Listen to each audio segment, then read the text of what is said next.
Are you just a dream? A dream to some. A nightmare to others!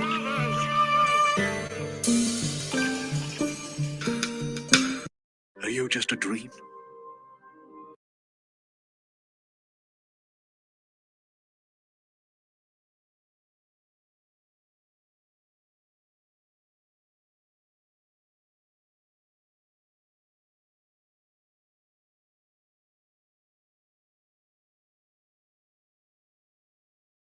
Are you just a dream? A dream to some. A nightmare to others!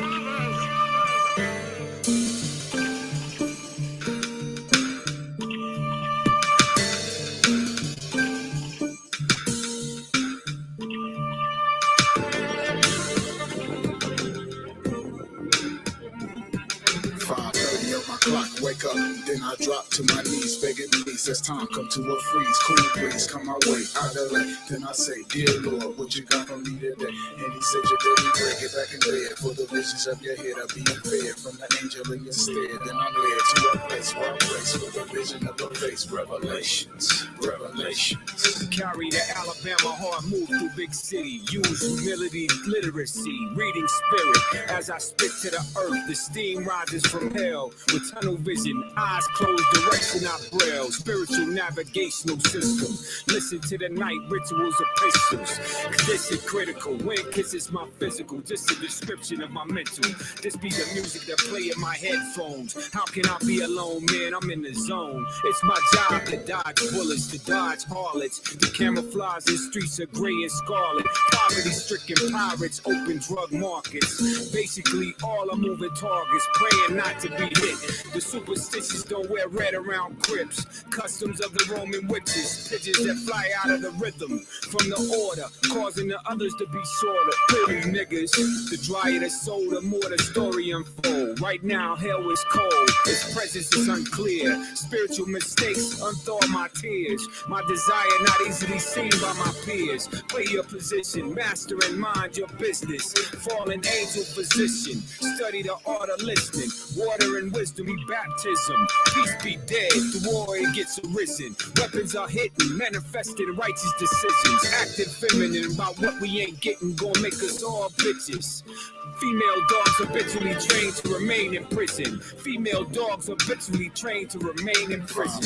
On my clock, wake up, then I drop to my knees, begging please, as time come to a freeze. Cool breeze come my way, out of late, then I say, dear Lord, what you got from me today? And he said, your daily bread, get back in bed, for the visions of your head are being fed from the angel in your stead. Then I'm led to a place where I brace with the vision of a face, revelations, revelations. As I read thoughts bleed through my mind, yeah, I move instinctively while letting sun set. I buy your rock mind, the rock sincere, cause I'm moving the fear that had air here from the words of a deep meditation in the midst of movement. Who's this? Moving to the sound of music, going deeper off in the brain while they feigning spiritual. I'm working literal miracles, time moves spherical, whimsical like centrifugal forces. Tame the full horse, caught at the horseman, learn their craft, became a sportsman. Learn to exhort men and the discourse of men. I serve and swerve to the course of the moon. Wax and wane, though I change to remain the same. Things reveal as I move to the night sky. Stay tucked in the mind to the right time. On my clock, wake up, then I drop to my knees, begging please, as time come to a freeze. Cool breeze come my way, out of late, then I say, dear Lord, what you got from me today? And he said, your daily bread, get back in bed, for the visions of your head are being fed from the angel in your stead. Then I'm led to a place where I place with the vision of a face, revelations, revelations.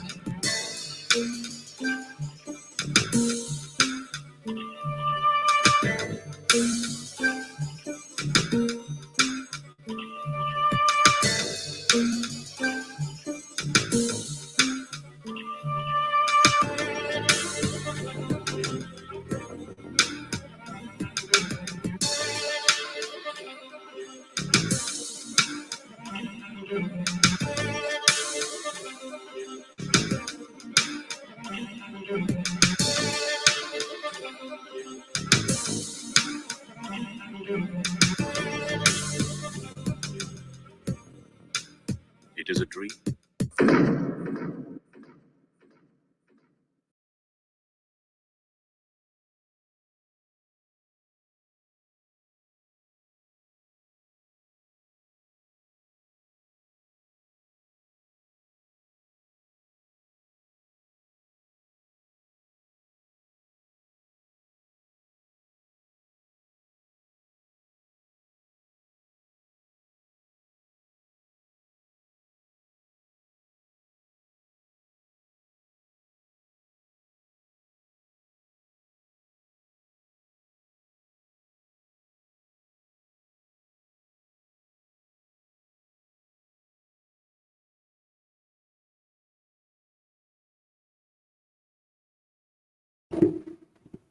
All right, 1 2 1 2 1 2. Mic check 1 2 1 2. Let me know if I'm coming in.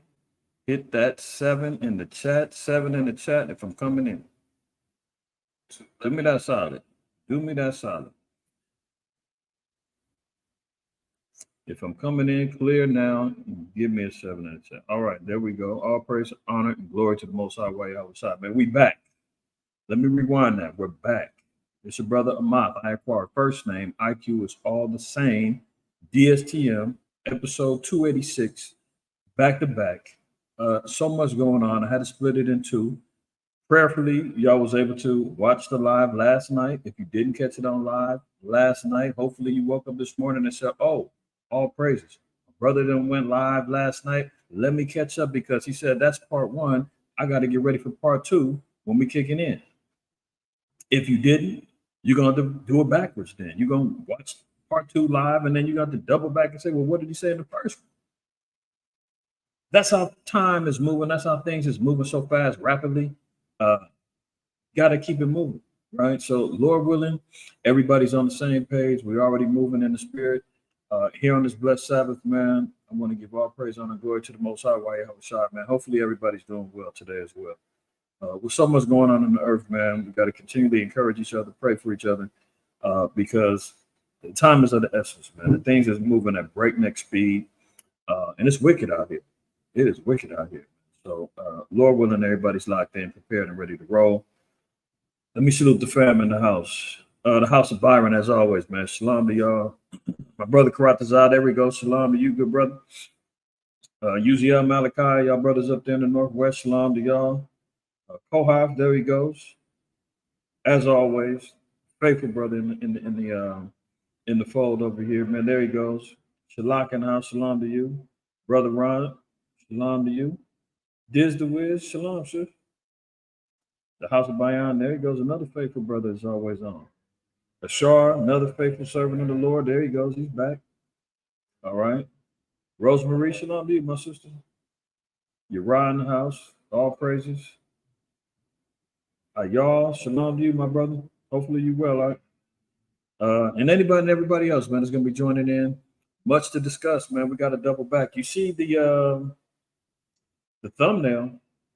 America done got hit, man. The warning signs is all over the place.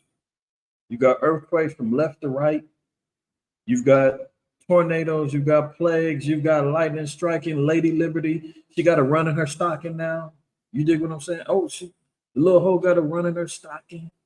Uh-oh. She broke one of them little stilettos. Things ain't looking the same no more, are they? We're going to talk about a whole lot today.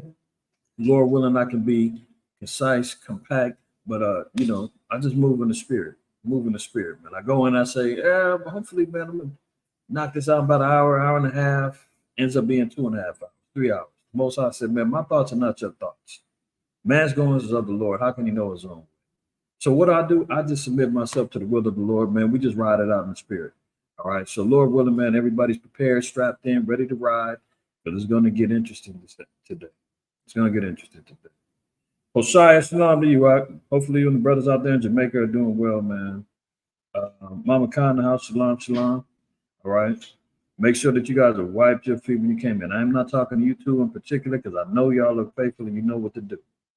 Anybody else is straggling along, there's a lot of looky-loos, man, that pop up in here, man, and they don't always abide by the rules of the house. You dig what I'm saying? So, hey, wipe them feet, hit the like button. Let's get the algorithms kicking. Let's show in defiance to YouTube as much as they want to shut down and suppress and shadow ban the information and the channel and everything else, man. Stand up to these damn demons and these beasts and the system of oppression and tell them, no, we want the truth. Hit the like button. You tell the damn algorithm, no, we're interacting over here. We're active over here. We want this to be shared and spread. And you can do that physically by sharing it to your social media pages or sending email links to your family and your friends and saying, hey, you guys really need to check this stuff out, man. The time for games is over. You dig what I'm saying? So let's do that.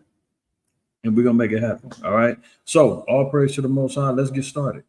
Let's get started. I'm not even going to waste no more time. Let me share my screen. We're going to get right to the business. All right. Where we at? Let me find where I'm at, first of all. Where did I leave off? Here we go. How about this? Where did I leave off? All right. So here we go. Starting part 2. Live and in effect. Hopefully everybody's ready to go. Let me get that out the way. Let's double back real quick. Let's double back. Last night we was kind of war heavy. Then we went into the earthquakes, so forth and so on, right? But just another reminder, friendly reminder, that as much as we've been talking about it for years on end, I'm talking before y'all heard about DSTM, Messengers of the Covenant, so forth and so on, man. Myself and other men in Israel and faithful sisters that believe have been talking about World War III and the inevitable destruction of America, judgment of the earth, redemption of the children of Israel. Been talking about it for years on end. Right? Now, mainstream media in particular, this is from Zero Hedge, a well-documented source of information online, as well as others, are all coming to the final conclusion. Now, they won't say, oh, them crazy guys that's on the corners, you know, screaming passionately, trying to get their people to repent, defending the word, going for broke, precept upon precept against all and any. They won't give us the credit and say, yeah, those guys are right. You know, now the headlines are speaking for us. World War III is now inevitable. Need I say more? You know, when we're talking about the third woe, the 3 woes in Revelation 11 and other scriptures of destruction, I mean, it's here. It's inevitable. Last night we just talked about Russia and NATO are now in direct confrontation. I mean, it's not rumored anymore. It's not, oh, maybe this might go down, or there might be a treaty that, you know, somehow gets written up and drawn up. The nations are going to all, come to some kumbaya moment. And everything that we've been sitting back, praying for, hoping for, believing in is going to come to naught. No. It's all listed, documented as it was written. So it's saying here's why it can't be avoided. Not reasons to say, well, it will be avoided. It's unavoidable. Unavoidable. It says if you're getting the feeling like the globalists are really pushing hard for World War III these days, you're not alone. You're not alone. Remember last night, the last slide I left off with was this. Gold prices hit another record high after fresh U.S. data spurs Fed cut expectations. So I left off discussing the matters of why this is important based upon the economic circumstances of America and its futures. One thing we know, 2 things for certain, is that war generates money. War establishes a power base. War is how America has been ran for the last over, what did we look at? It was 240, of its 200, I think we said 243, 46 years of existence.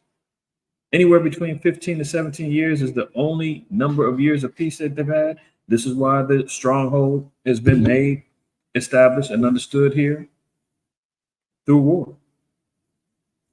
So when you see the metal prices is up like that, that means that the stocks are going to be suffering. That means that the valuation of the dollar is going to be suffering. That means globally, which is the world economic currency, is still the dollar, is losing its luster. They got to do something in order to thwart that. Whether it's through a pandemic, war, whether it's through a complete crash so they can rebuild a whole new monetary system, something is going to get done in order to rectify what's going on. 248 Bayan? Okay, good looking up. My brothers was on it. I took some notes last night. Y'all been on it. All praise.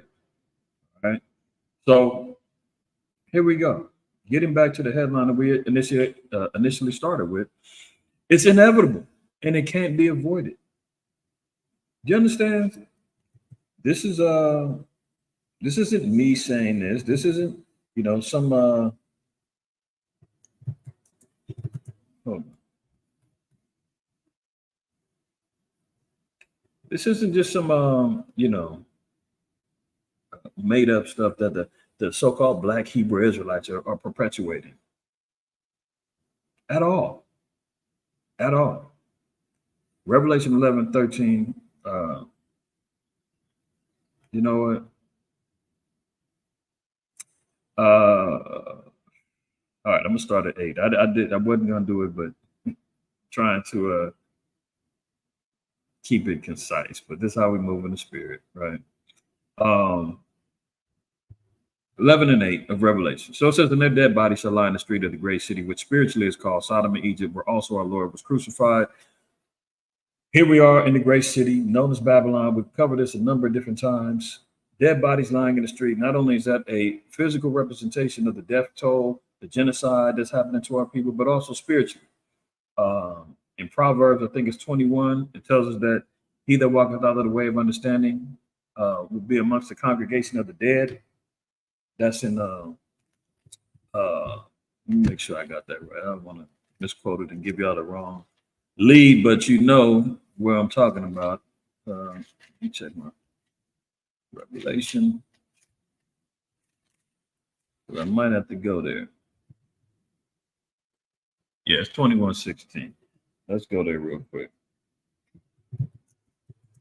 So there's a spiritual place, a place that embodies the spirit. Did I say Revelation? Oops. Not Proverbs.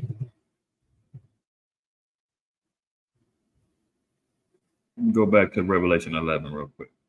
So 11 and 8, it says, and their dead bodies shall lie in the street of the great city, which spiritually is called Sodom and Egypt, where also our Lord was crucified. So,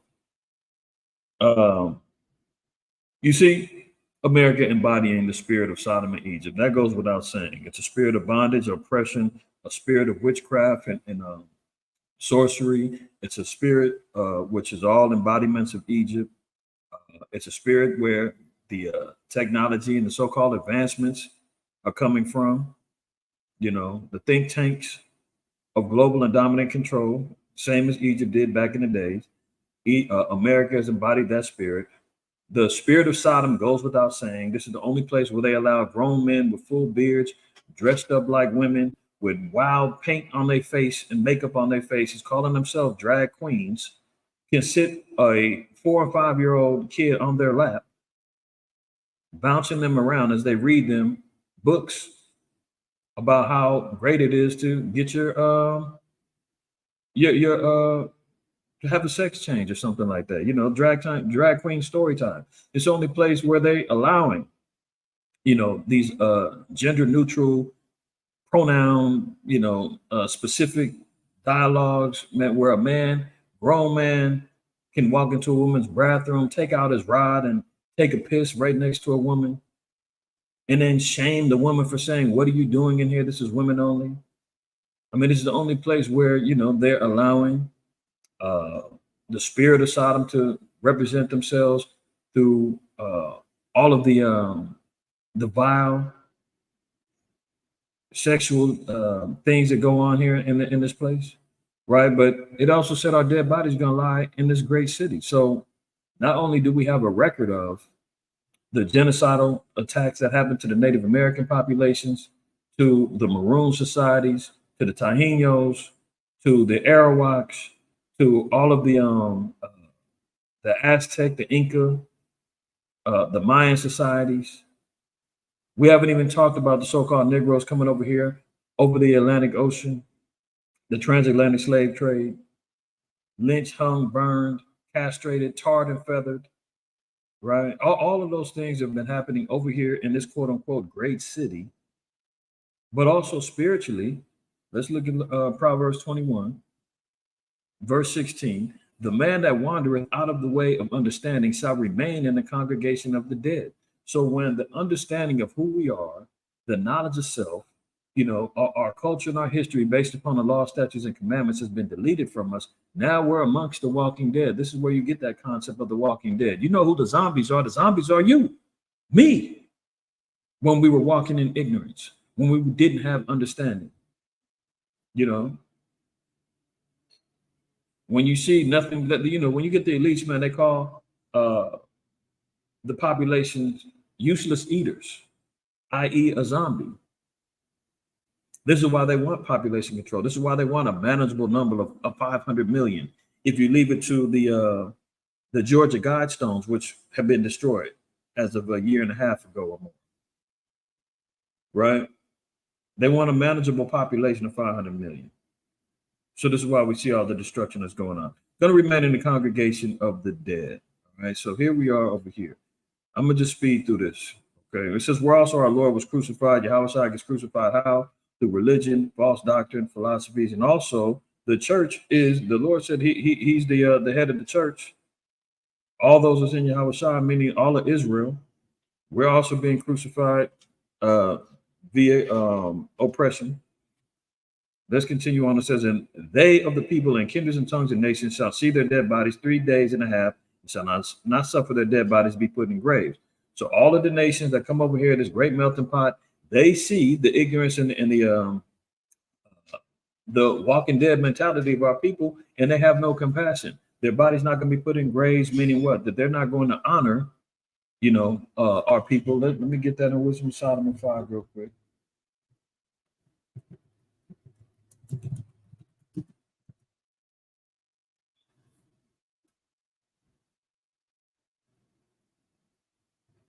Wisdom of Solomon 5. I'm going to read this real quick. 5, and we're going to start at 1 down.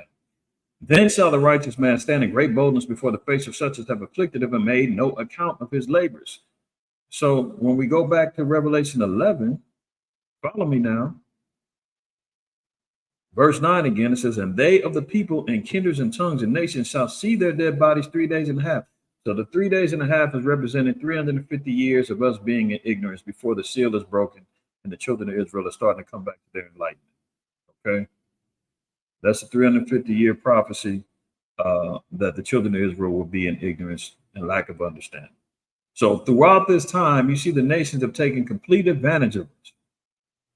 The Moabite, the Koreans come over here fresh off the fish boat. They get loans. They're coming over here establishing swap meets, fake jewelry stores, liquor stores. They're setting up shop with the hair and nail shops. They're over here setting up Louisiana fried chickens and meshing them in with Chinese food and all this other madness. They take full advantage. The Hamites come over here, man. They selling us kente cloth and dashikis and all kind of garments that have nothing to do with our culture. Take full advantage of us. The so-called white man goes without saying. So throughout the time of our ignorance, man, the Arabs, they come over here, man, setting up liquor stores and bodegas and everything else, selling us abominations. And meanwhile, they're over there keeping halal and so-called kosher diets, giving us all the abominations, selling us nicotine and cigarettes and all kind of Black and Milds and, blunt roll rappers. And you know what I'm saying? Like they taking full advantage of it. Getting back to Wisdom of Solomon, let's run through this. It says, then shall the righteous man stand in great boldness before the face of such as have afflicted him and made no account of his labors. When they see it, they shall be troubled with fear and shall be amazed at the strangeness of his salvation, so far beyond all that they look for. Because what? They're saying our knowledge of salvation, how we interpret and break down the scriptures, that's all cult-like. That's all cult-based. That's all part of a hate group. That's all part of being separatists. To say that a so-called black man with white woolly hair is going to storm through the clouds in UFOs with other angels that look like him bursting through the clouds, the sound of a trumpet, destruction of the nations, the white man's getting stomped out like he's, in a wine press with his garments drenched in blood. The salvation is only going to be promised to the so-called blacks, Native Americans, and Hispanics as it pertains to everlasting life and rulership and dominion in the kingdom. The rest of the nations, if not killed, were going into bondage, and the so-called white man will be completely obliterated after his servitude. They said, man, that is strange. There ain't no way that's going to happen. So far beyond all that they look for, because what are they looking for? They're looking for a white version of Christ, known as Caesar Borgia, to crack open the skies. They're looking for turtle doves, and they're looking for, peace signs to come down. They're looking for all the nations to get together. Everything is going to be great. The wars are going to be stopped in an instant. Christ is going to make us all love each other. And that's what they're looking for. And it says, and they repenting and groaning for anguish of spirit, shall say within themselves, this was he whom we had sometimes in derision and a proverb of reproach. They're not going to say it outwardly. They're going to say it within themselves. They're going to say, damn, this was the niggas that we had completely lost, the downtrodden and forgotten, the ones that we were taking complete advantage of, the last hired, the first fired. This is the ones that we started instilling them and putting them in projects and ghettos and slums and barrios and shanty towns. I seen a video yesterday.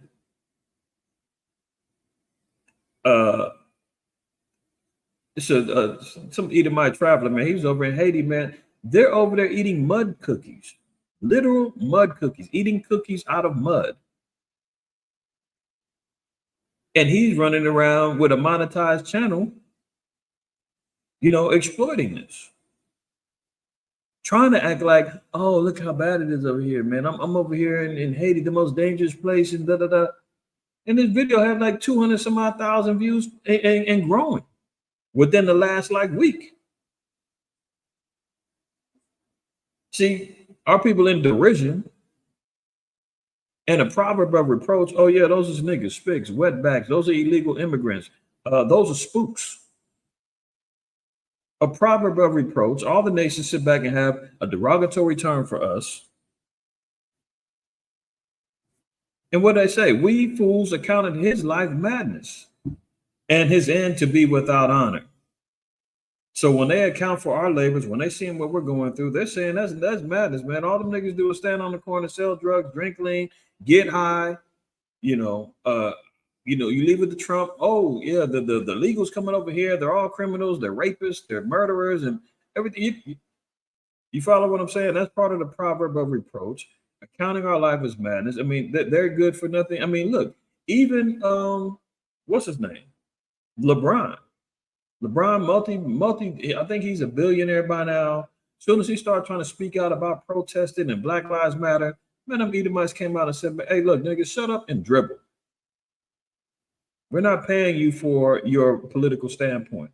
We're not paying you to try to uplift and instill anything in your community. Yeah, you can start your school up. It's going to be based after our curriculum. When they're dealing with those not magnet schools. What are they calling them now? I forgot. Damn, I forgot what they call them in schools now. But anyway, they look at us for just complete entertainment. Accounting our life as madness. You see these videos, man, these Edomites going into different neighborhoods, showing off Jakes, living in the gang life and living in the streets and the dope dealing and everything else. and they're out there being welcomed in as they document and walk around in the neighborhoods, talk about how bad it is and how dangerous it is, and hey, how do you throw up your gang sign? All they look at this and say, this is a complete madness, man. We're going to go into the animals in the cages, charter schools. There you go, Hezekiah, at the water, brother. The charter schools. And the charter schools, that's a whole nother game that they play. Privately funded, the education is being controlled, the curriculum is controlled. So, LeBron got the charter school, and I believe, I could be wrong, but they were saying that most of the kids that was coming up out of his schools, man, have below average reading comprehension and all kind of stuff. Talking about LeBron's school. And you notice his ass been quiet. He ain't speaking about no more protests, no more standing on nothing. Last we heard, his ass was coming out endorsing getting poked in the arm. See how that works? So they run around and counting our life as madness and his life and his end to be without honor. How is he numbered among the children of God and his life is among the saints? That's the attitude that they have. All right, so let's get back over here to Revelation 11 and 9. Now it says, and they of the people and kindreds and tongues and nations shall see their dead bodies 3 days and a half, and shall not suffer their bodies to be put in graves. And they that dwell upon the earth shall rejoice over them and make merry and shall send gifts one to another, because these two prophets tormented them to them that dwell on the earth.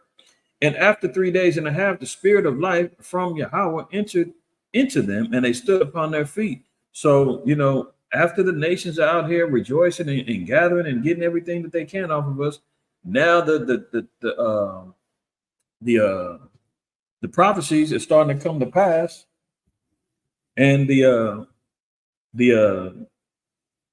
understanding of our people coming back from the Ezekiel 37 regarding the dry bones, and now we're starting to get the knowledge and the wisdom, the understanding, the sinew and everything else is starting to come upon us. Now they're starting to see the great army of the Lord is starting to get formed up again. This is part of the quote unquote great awakening, and even though it's been hijacked by the so-called white man and social media and everything else, they're trying to act like this is all applying to everybody. Oh, everybody's being quote unquote woke. No. The only people who were put to sleep, according to Isaiah 29, is the children of Israel. Scriptures say that the Most High put a spirit of deep sleep on us. So who needs to be woke? The children of Israel only. But you leave it to a hashtag. You leave it. You leave it to leave it to the so-called white man. He's going to manipulate it, take it, and jack it, and then say it's him, which is far from the truth. All right, so now we stand on our feet. A great fear fell upon them which saw them. Remember, that's what we just got to read in Wisdom of Solomon 5. It says, and they heard a great voice from heaven saying unto them, come up hither, and they ascended up to heaven in a cloud, and their enemies beheld them. So they're going to see and understand the deliverance of our people during this time, right? In the same hour was there a great earthquake, and a tenth part of the city fell, and the earthquake were slain of men 7,000. 7,000 is just meaning a complete number of destruction. It's going to be more than just a literal 7,000. Tenth part of the earth is going to be a certain area and dispensation of the earth is going to get hit with a great earthquake. There's going to be massive destruction. We just seen last night when I was looking at all of the statistics regarding just the death toll that Moab has suffered under earthquakes. You've seen 85,000, 200-something thousand. That was just Moab. Imagine the earth now. Now it's talking about the second woe was past, and behold, the third woe cometh quickly. So in retrospect of all of this destruction, there's going to be a third woe, meaning a third war that's going to come, that's going to lead to destruction. All right. Let me get back over here and get back on track. That's just moving in the spirit. But here we see it can't be avoided. It's going down. Now even Esau, mainstream media, they're all coming into an agreement saying, yeah, it's going to happen. So what do we need to do? How are we supposed to get prepared? Knowing that this is going to bring the end all be all final judgment of the earth.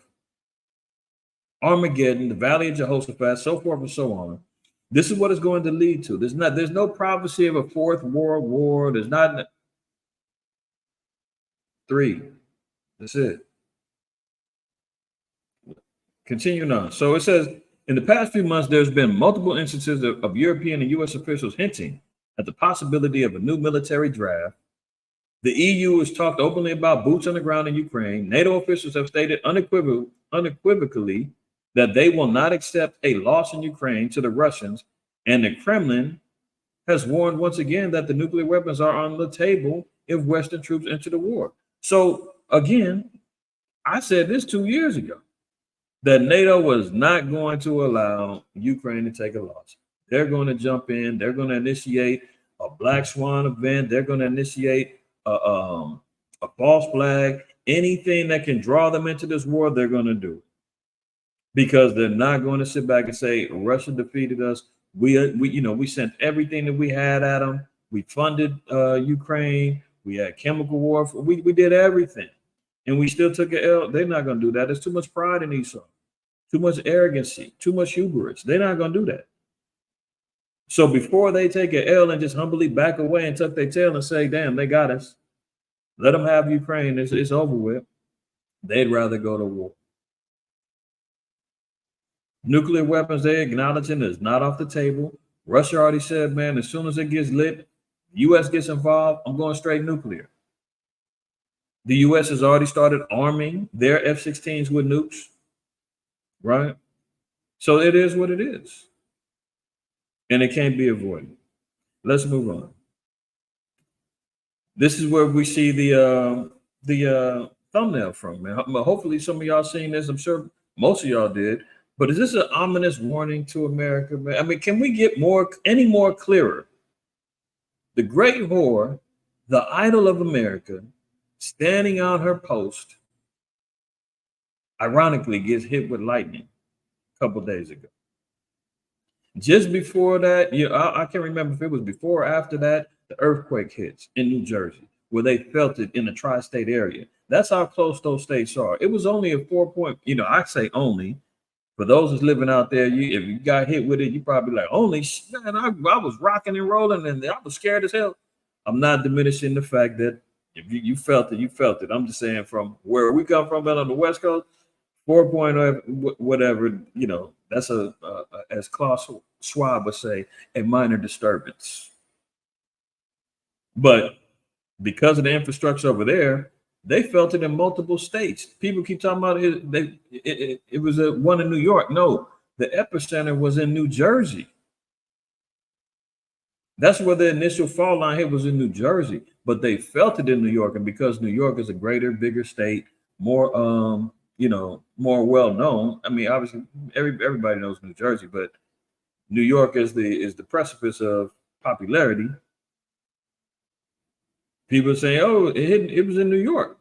No, it was New Jersey. They felt it in New York, and they're getting hit with aftershocks. They're talking about people are having to evacuate their homes in New Jersey right now. Streets cracked, water pipes and basins have been busted open, spraying all over the place. People are getting evacuated, and that's just from a 4 point. What was it? 6, 8? You said the lightning hit first, then the earthquake. Yeah, there you go. So America, take this as a warning. This is just the beginning. The Most High said, man, we're not to ignore anything. Everything has a reason, has a meaning. Sirach 5.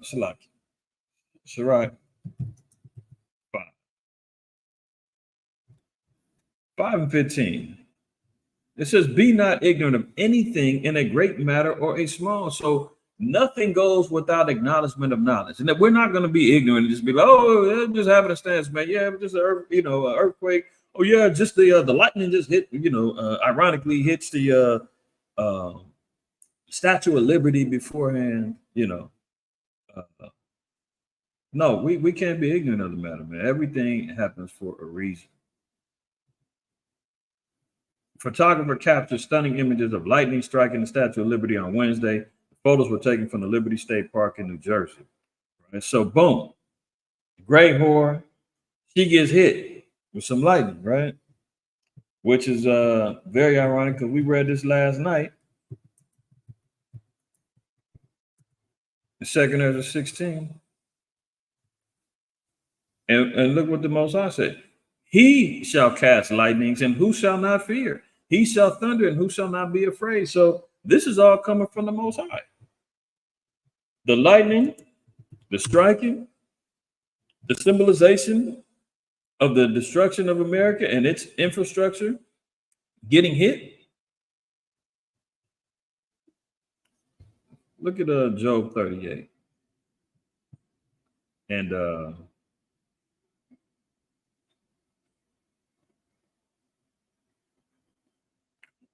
right, let's just get a look into the wisdom and the knowledge of how the Most High operates.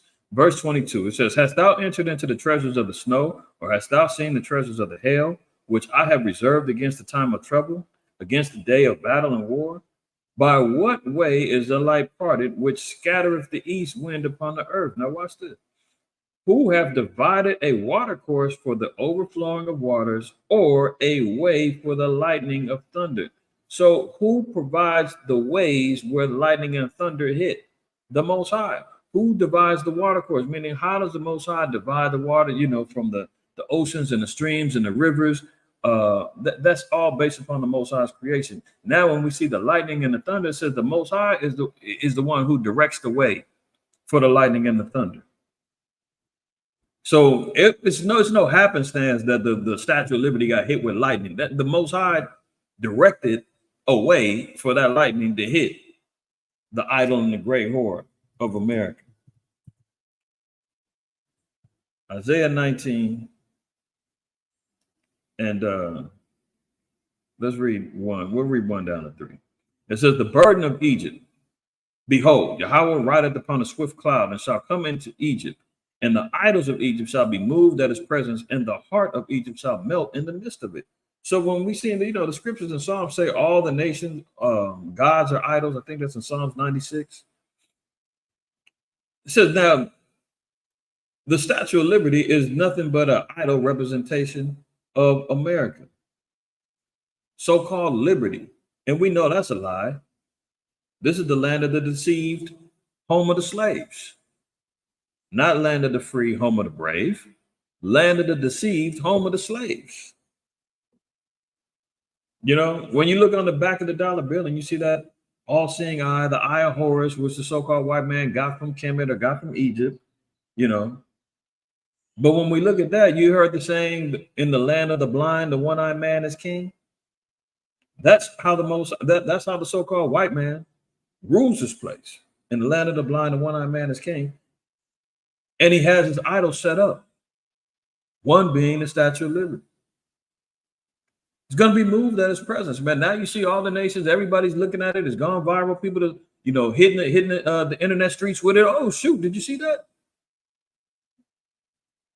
Now it's being moved at the presence of the Lord, and literally got moved with the earthquake. Verse 2, and I will set the Egyptians against the Egyptians, and they shall fight everyone against his brother and everyone against his neighbor, city against city, and kingdom against kingdom. But that goes into 2 Ezra 15, where it says there's going to be sedition among men. A man's going to desire to go into a city and not be able. There's people are not going to regard their princes nor kings. They're not going to regard authority. There's going to be civil war. There's going to be racial tensions and warfare that goes on. There's going to be uprisings and upheavals here. That's all prophesied. Verse 3, and the spirit of Egypt shall fail in the midst thereof. So remember, going back into Revelation 11 and 8, the spirit of Egypt is going to fail because what is it backed by? Idolatry, wickedness, fornication, unrighteousness, sodomy, witchcraft. It says, and I will destroy the counsel thereof, and they shall seek to the idols and to the charmers and to them that have familiar spirits and to the wizards. So they're going to try to go to their the highest forms of knowledge that they can. They're going to press Elon Musk. They're going to press all of the scientists and the technological think tanks that they got. How can we stop the next earthquake? We need predictive program. We need predictive software.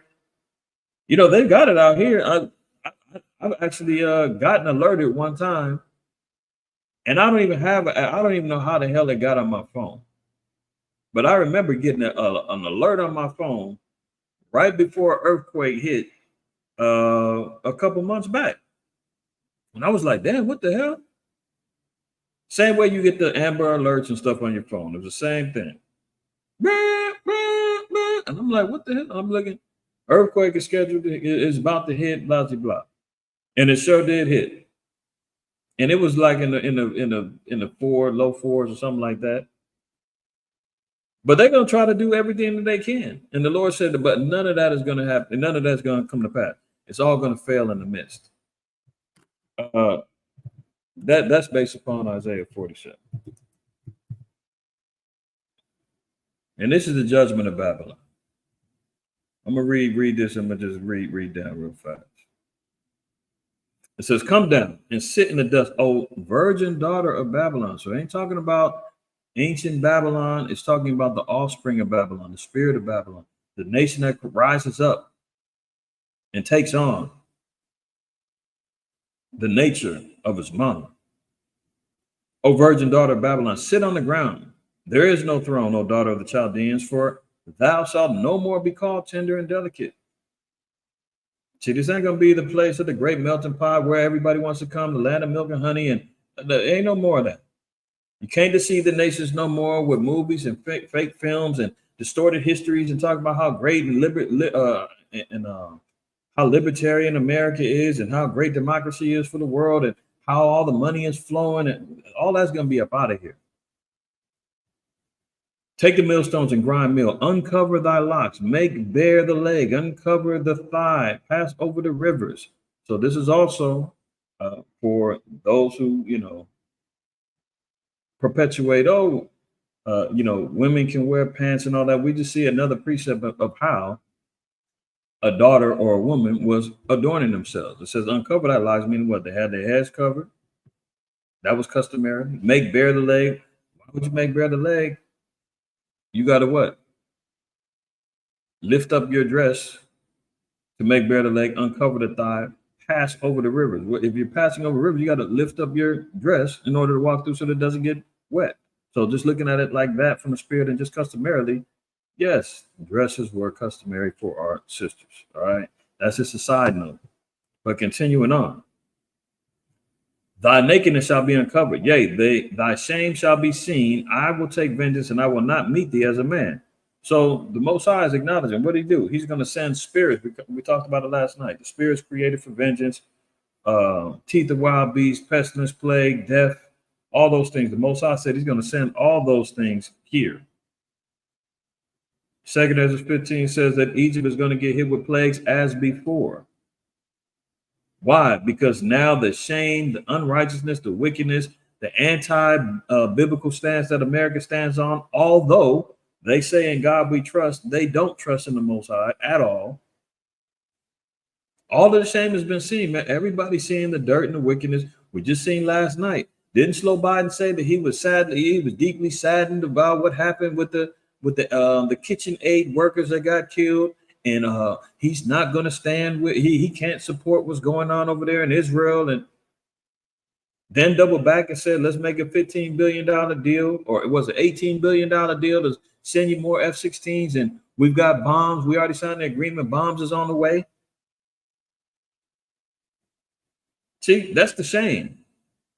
That's why you see all these protests going on throughout America, because everybody now was under the impression that this place was Valhalla. This is heaven on earth right here. And now all of a sudden it's really looking like, actually, this is a pit of hell that's full of lies and deception, misdirection and smoke screens. And now people are starting to see through the mist and the clouds, and they say, hold on, man, this is a great whore. This is the place where all wickedness is flowing from. This is the place that goes out and colonizes and sets up shop and sets up military bases in 700 different areas, well over 700 different areas throughout the earth, to establish a military might and control. This is a place that manipulates money, banking, religion and philosophy, so forth and so on, to control people.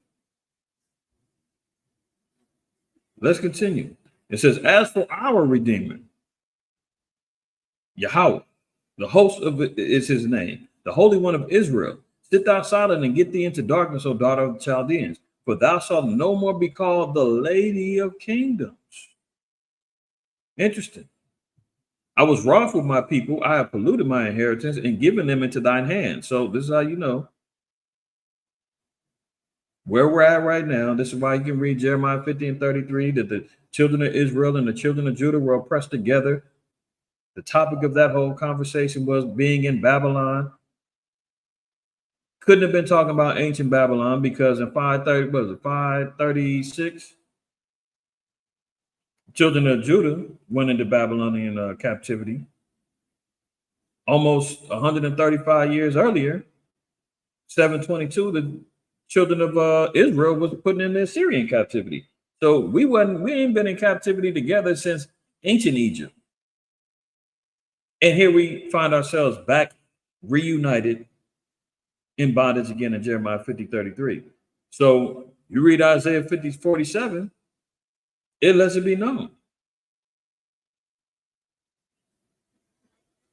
that because of our judgment, the Most High said he was wroth with us. He's polluted his inheritance and given us into the hands of who? Modern day Babylon, the daughter of Babylon, spiritual Babylon. Revelation 11:8, precepting it with Revelation 14 in either 6 or 8, where it says this is the great city, Babylon. So here we are, found in the hands over here. Thou didst show them no mercy, right? That's well documented, from the lynching, the hangings, the burnings, the stolen lands, the false peace treaties, police brutality, profiling, the medical experimentations that they've done against our people, biological warfare. Showed us no mercy. Upon the ancient hast thou very heavily laid thy yoke. And thou saidest, I shall be a lady forever, so that thou didst not lay thy things to heart. See, they remember, even the scriptures and Psalms say that their thought is that their houses shall continue forever. What's that? Psalms 40, is it 40?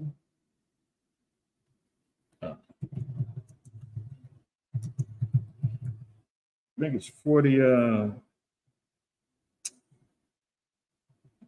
The inward thought is, what is that?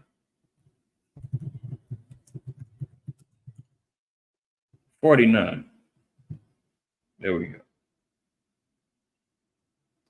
Psalm 49, right? Their inward thought is that their houses shall continue forever. In their dwelling places to all generations, they call their lands after their own names. Amerigo Vespucci, sound familiar? Jumping back to Isaiah 47. And thou said, I shall be a lady forever. So, this great whore thinks she's going to rule forever. Stamping her name wherever she wants. Everywhere they go and conquer. Even from down to the Spaniards. When they go out and they put in these particular names, these Spanish names, ain't because the so-called Mexicans was ruling or the Aztecs, and they wasn't speaking Spanish. These are all based after the Spaniard languages that they go over here and stamp their names on these places. They say they're going to be here forever. But the Most High is sending a whole different message now. So that thou didst not lay things to heart, neither didst thou remember the latter end of it. So they didn't take it to heart. That Esau is going to be the end of things. Jacob is going to be the beginning of it that follow it. They thinking they're going to continue on forever. But the Most High is showing otherwise through the Spirit and through the signs and the wonders. Let me continue on a little bit more. It says, therefore, hear now this, thou that art given to pleasures, that dwellest carelessly, that sayest in thy heart, I am and none else besides me. I shall not sit as a widow, neither shall I know the loss of children. So there, the so-called white man in America's mentality is They're going to be constantly giving into pleasures. You know, they're living their best life. There's not going to be any stopping of America, the so forth, you know, the philosophies, the doctrines, the democracy, politics, banking system, money, you name it. They're giving into pleasures, man. They out here buying up islands, spending millions and millions upon millions for armored redoubts and damn tunnels and bunkers, that they can still live luxurious lives even underground. They don't give a damn. Flying private jets, while they're still talking about, oh, the carbon, you got to cut down travel, your drive times and everything else you're into, but they're riding around with private jets, supposedly polluting and harming the earth. Dwelleth carelessly, that says in her, I am none else besides me. She's not going to sit as a widow, meaning she's not going to have an end, you know, she's not going to have a destruction or an end. Neither shall I know the loss of children. They think that their generation is going to continue on. They're not going to experience loss or death. But these two things shall come to thee in a moment, in one day, the loss of children and widowhood. They shall come upon thee in their perfection for the multitude of thy sorceries and for the great abundance of thine enchantments. So when you see America trying to stand behind their technologies and their folly, I mean, you see what Elon Musk, he's got the Neuralink going on. Oh, he's got the brain chips. He's helping. And I remember they brought that out, or we brought that out a while back, where he got the brain chip, talking about the first patient, you know, is recovering, and now he's able to. And I seen the guy, because at first, you know, it was mysterious. You didn't know who he was, what was going on. Then they got some guy in a wheelchair, and he's talking about how great it is. He just signed up, and they just picked him randomly, and you know, it was great technology and all that. I have a hard time believing that that's even true, because everything else that we see from him, well, I'm gonna say, mouth of 2 or 3 witnesses. Let's do it like that. I won't say everything, but number one, they just released those new Tesla trucks. There is a multitude of people who are returning them, claiming that they've been breaking down and they're all jacked up and all the features ain't working and all of that. You see the Tesla cars, the automated pilot issues that's going on, the recall they just had, over 2 million of them they recalled last year, right as that movie, Leave the World Behind? Right as that movie came out, and you seen that scene on there where all the Teslas was crashing. So all of his technology continues to fail. All of his trips trying to get to the moon with SpaceX, the SpaceX ships are blowing up and destroying and being returned back to the earth and coming back as failures to launch and all kind of stuff. But all of a sudden the Neuralink is working. All the brain chips is working, right? Stock prices is all failing and all going down. When he took over X, now the value was all down. Everything the dude touches, man. But he's being paraded as this great genius who's got everything going on with all his sorceries and his enchantments and everything else. But if you look at the track record, man, the dude's got multiple failures of shit that's going on. Oh, but the Neuralink works. You know, you couldn't even tell if it was real or not. Who knows, man? They get these crisis actors, they get people sitting up in these wheelchairs and acting like they got things going on. And yeah, just with the thought of my brain, I can actually turn on my computer. Yeah, I don't know about that. He's got a track record of a lot of failures, man. How he can do something that intricate, all of a sudden that works, but everything else. Did y'all hear about that? About his the Tesla trucks?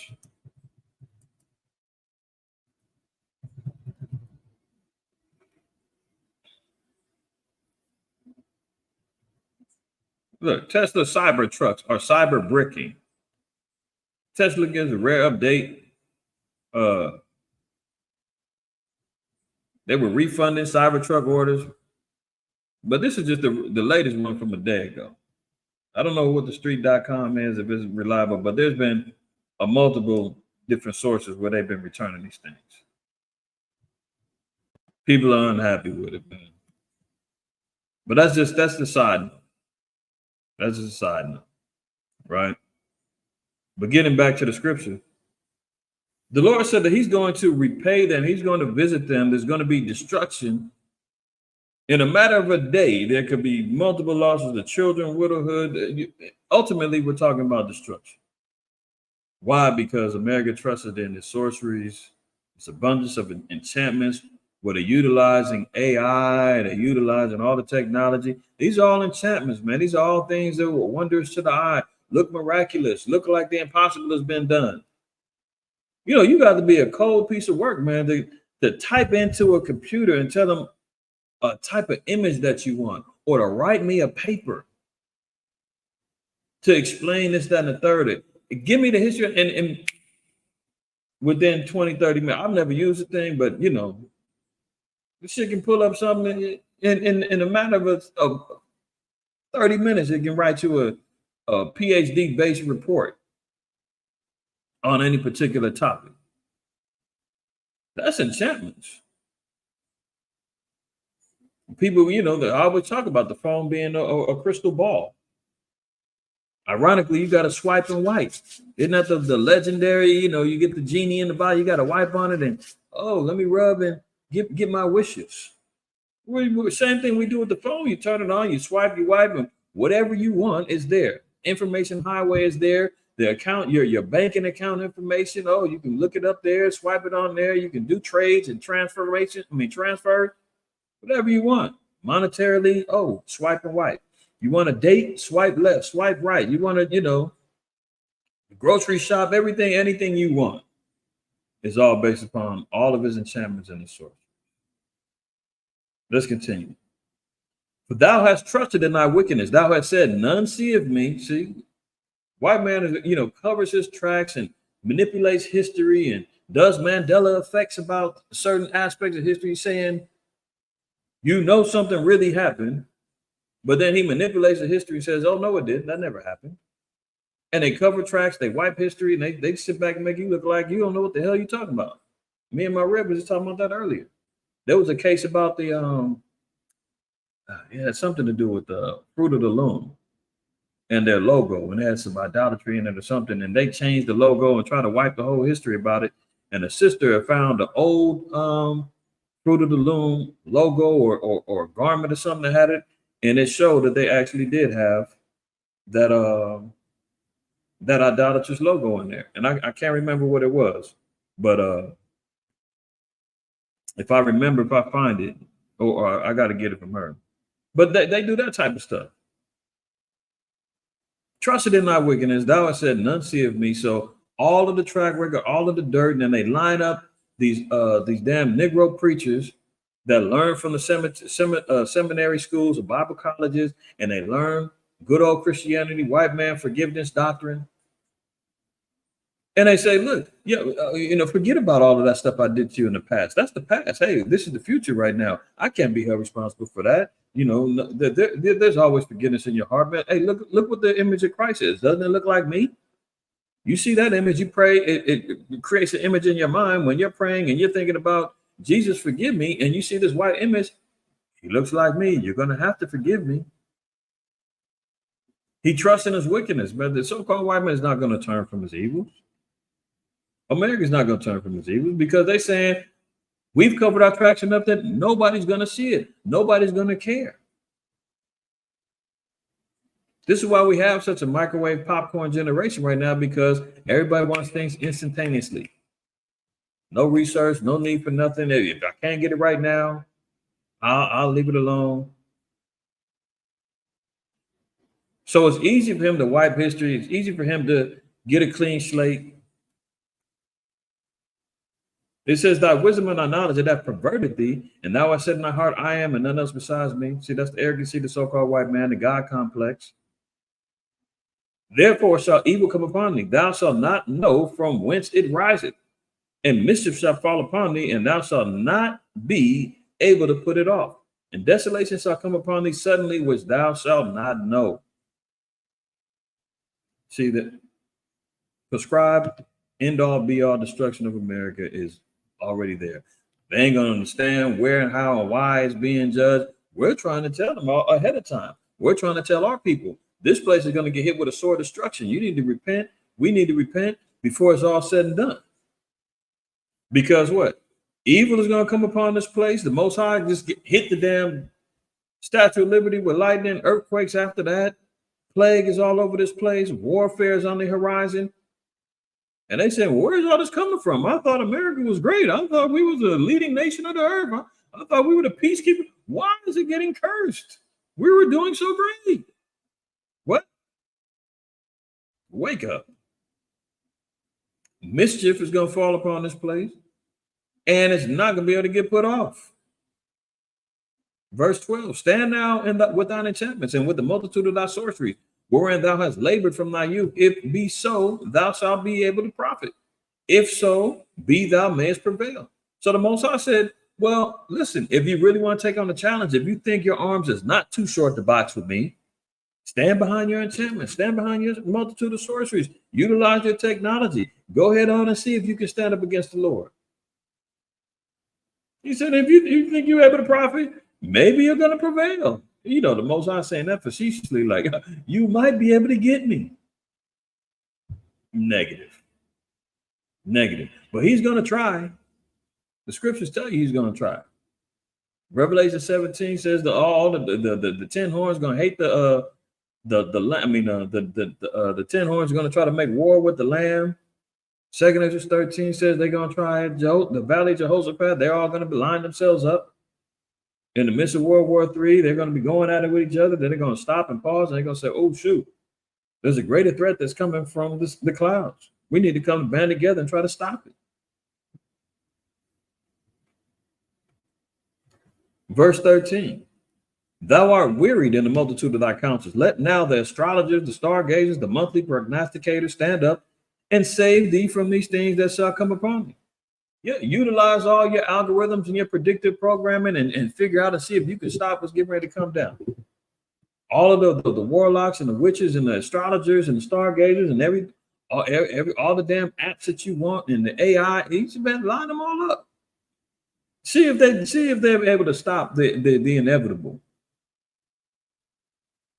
Verse 14 will be the answer. Behold, they shall be as stubble.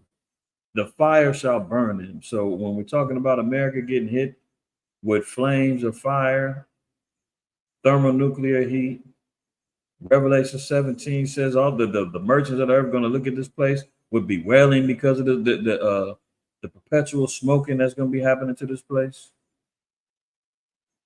It's going to get hit. They shall not deliver themselves from the power of the flame. There shall not be a coal to warm at, nor fire to sit before it. So America, that's the end. When we see images like this, this is just the precursor to his judgment. All right. That's just the precursor. Hold on 1 second, The precursor to his judgment. All right. So let's continue.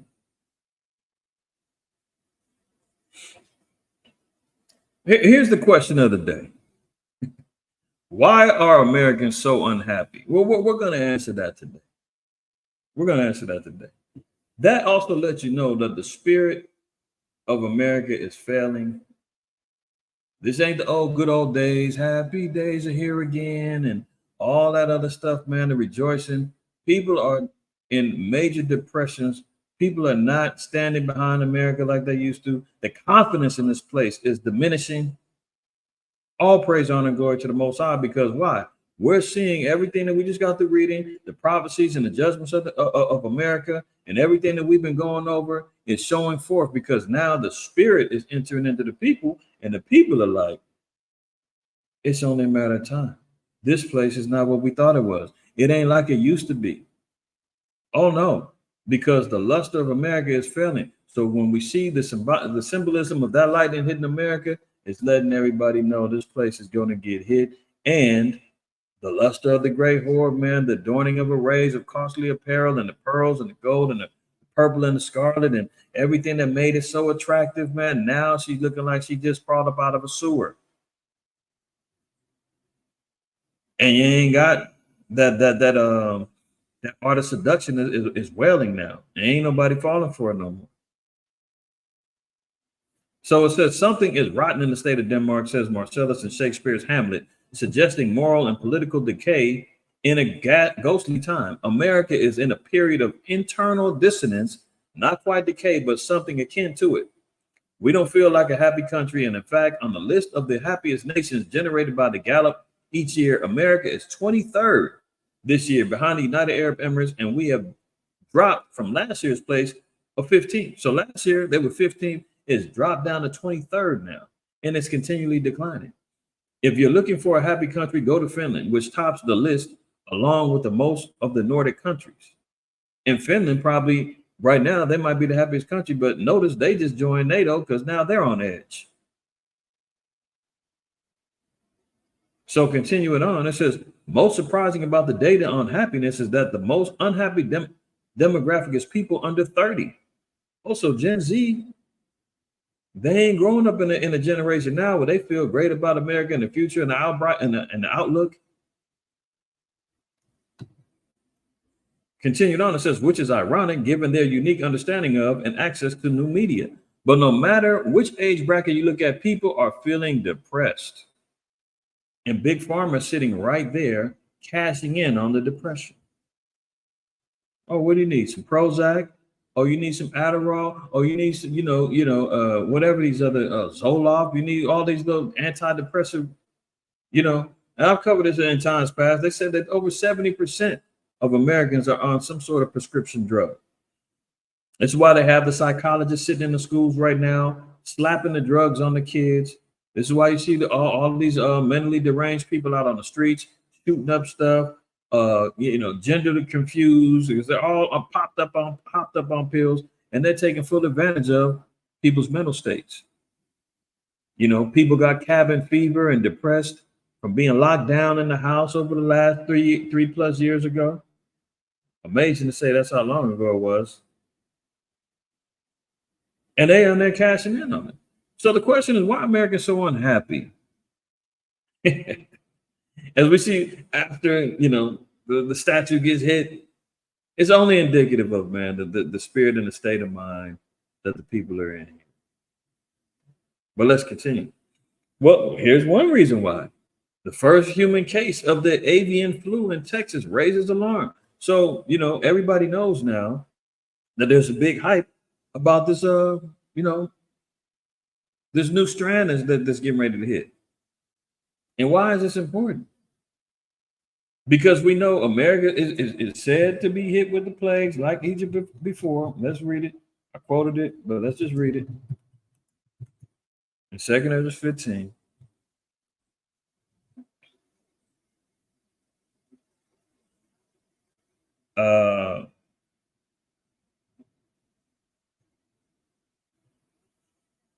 And let's start at we'll just read verse 11. We'll get right to the point. It says, but I will bring them with a mighty hand and a stretched out arm and smite Egypt with plagues as before. So clearly this is not talking about ancient Egypt. It's going to get hit with plagues, disease, pestilence, death. It's going to get hit the same way as before, and will destroy all the land thereof. Right? Egypt shall mourn, and the foundation of it shall be smitten with the plague and punishment that the Most High shall bring upon it. So that's what we just got to read in Isaiah 47. And in Revelation 11, we're seeing the incumbent doom of this place known as spiritual Egypt. It's the same reason why you got the pyramid on the back of your dollar bill. It's why you see all of the ancient structures of Egypt being aligned over here. You got the phallic symbol over there as part of the Washington Monument, the same that they had over there in ancient Egypt. You got the Luxor Hotel in Las Vegas, structured like a pyramid. You've got a basketball gym out here in Long Beach called the Pyramid. You've got the Delta regions, the Mississippi Delta, very similar to the one that they have over there in Egypt, the Nile, right? So many of the parallels, and I've gone over that before, many of the parallels are too similar to see that this is the same spiritual representation, and we even get physical representations of it. I forgot the name of the city over there in Illinois. Oh, the elder just popped on. I'm sure you could probably remind me, Rasha. What's the name of Little Egypt over there in Illinois? What was that city that it talked about with the eclipse that's supposed to cross over from the one in 2017 and the one coming up on Monday? That city over there in Illinois. It's nicknamed Little Egypt. But nonetheless, the plagues is gonna come, right? And it's gonna hit here. So no surprise. And this ain't the first time there's been a quote unquote bird flu. It ain't the first time. But why is this one being really pressured and really being looked at as a serious possibility of infection spreading? Carbondale, there you go, Coab. Do out, brother. Something's in my eye, like it. All right. It says a Texas dairy worker is tested positive for the avian flu, marking the first identified human case of an illness in the U.S. So notice this is why it's different, because beforehand it used to just affect the fowls and the birds. This is the first human interaction that it's gotten a human sick. It spread to the cattle. It spread to cats. It's spreading all over the place. It says the first human case of the illness in the U.S. that has sickened cattle across several states over the past few weeks. The infection, only the second human case of H5N1 ever recorded in the country, is worrying public health experts who for decades have cautioned that avian flu could pose a serious threat. The case is the only one state and federal officials have identified, and there is no evidence that it is being spread among humans. See, now take that how you will, because remember the last pandemic that, that thing that starts with a C, you know what I'm talking about. Remember they were saying early off, and we even got Frankenstein Fauci on record saying, oh, there's no need to wear a mask. That little bit of droplets is not going to do nothing. Don't worry about it. Oh, we're just going to need 14 days of what they say? 14 days to dealing with the lockdowns and all that other stuff. You'll be able to come out. It's fine. Oh, don't worry about it. It's no big deal. Oh, it's over. It's only over there in China. We're straight over it. So they always downplay something before they really let it loose. So here they're saying there's no evidence is being spread among humans, but this is only the second time that it's actually spread. So they probably were going with the narrative that, oh, it never hit humans. Oh, that one time, that's one exception. Was that it? Isolate? Yeah, 14 days to curb. What they was calling it? 14 days to curb the spread or something like that, they were saying. And then everything would get back to normal. Well, as we see, there was no getting back to normal.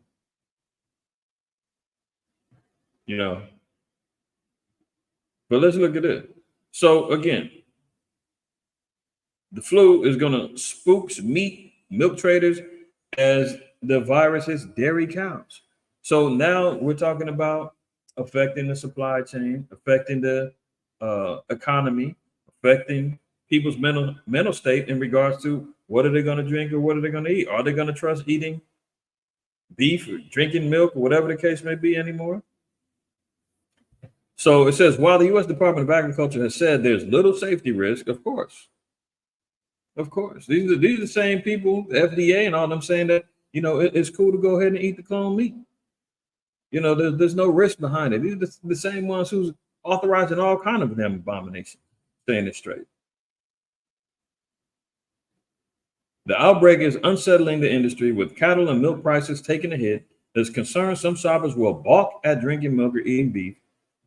But don't worry. You don't have to eat the beef. Because they're in the labs drumming up the new synthetic lab-grown meat alternative. Oh, we didn't forget about that, did we?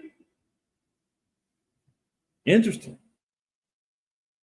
Last week, I just showed the article where they were talking about making meat out of mold. Remember that? So the alternatives is already set up.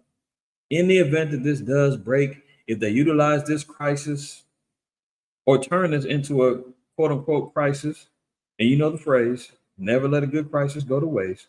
If they utilize this as a means to stimulate the economy, they utilize it as a means to collapse, crush, destroy the foundations as they, did with the beta test.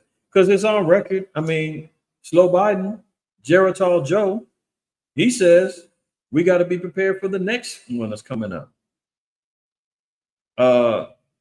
Bill Gates is on record saying the first one, didn't get everybody attention, but the next one will. I played all of those clips before. Y'all seen them. So they've already been talking about the next one. Klaus Schwab has talked about the next one. Could this be it? I mean, they've got a whole plethora of things on the table. They got disease X, you got this bird flu, you got the bubonic plague, you've got what else have they got right now? Leprosy. They've got all these different drug resistant STDs is out there. I mean, they've got a whole gambit of things that they can utilize and put into effect. It's just a matter of which one are they going to utilize to trigger the next, the next phase of the collapse. Look, CDC director says agency is taking the bird flu very seriously as epidemic fears grow. So they're taking us very seriously. Look at this one. This could be 100 times worse than the last thing. So imagine whether this is a fear-based headline or it's based in reality. Just imagine how bad it was adjusting to life and the quote-unquote new normals that was set before us some years ago. Everything was at risk, from your job, your company, your children's schooling, your rent. Everything got affected. People are still walking around hella paranoid, masked up, divided households. You can't come over unless you got poked in your arm. Oh, don't come around me without no mask. I mean, people were fighting in the stores and in the streets all over this thing. Now imagine they're saying that this thing that's out right now could be 100 times worse than that. You do the math. They got measles on the outbreak there in the Chi. I mean, look, they got a whole plethora of things in the clip that they could just start letting loose. All they got to do is just pick which one, or they might let out a couple of them. They might airborne Ebola. They might load up a whole Ebola in the airborne fashion and get to hitting the chemtrails.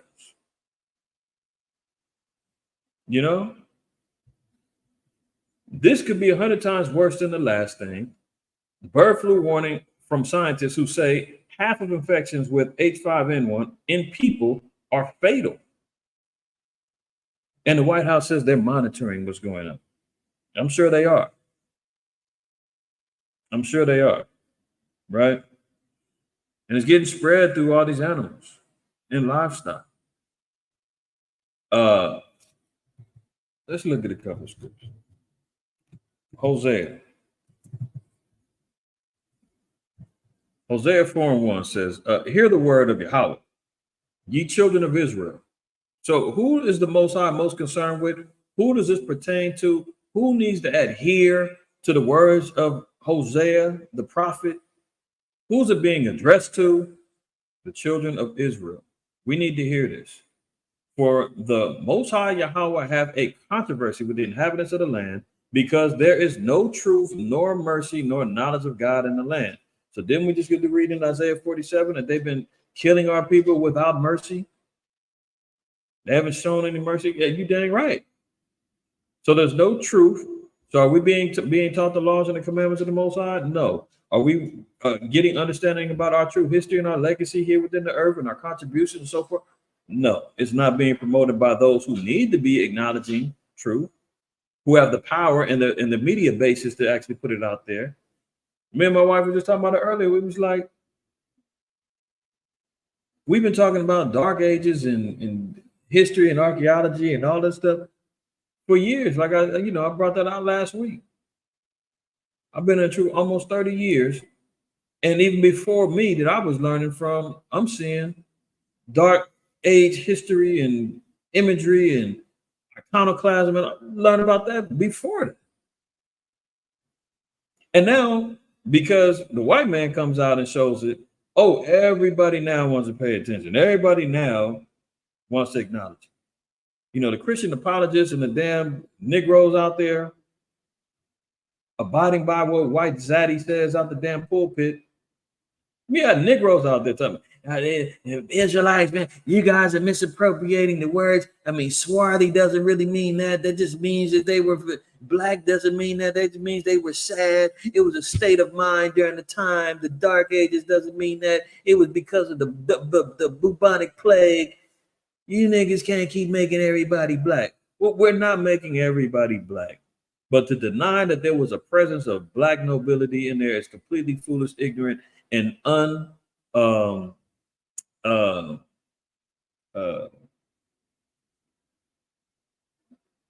untrue to run around there and say that there were people in the scriptures weren't black. To say that there ain't no way that y'all was over there. I mean, as of right now, there's 70,000 black people that live in Russia. But you won't see them. You won't hear about it.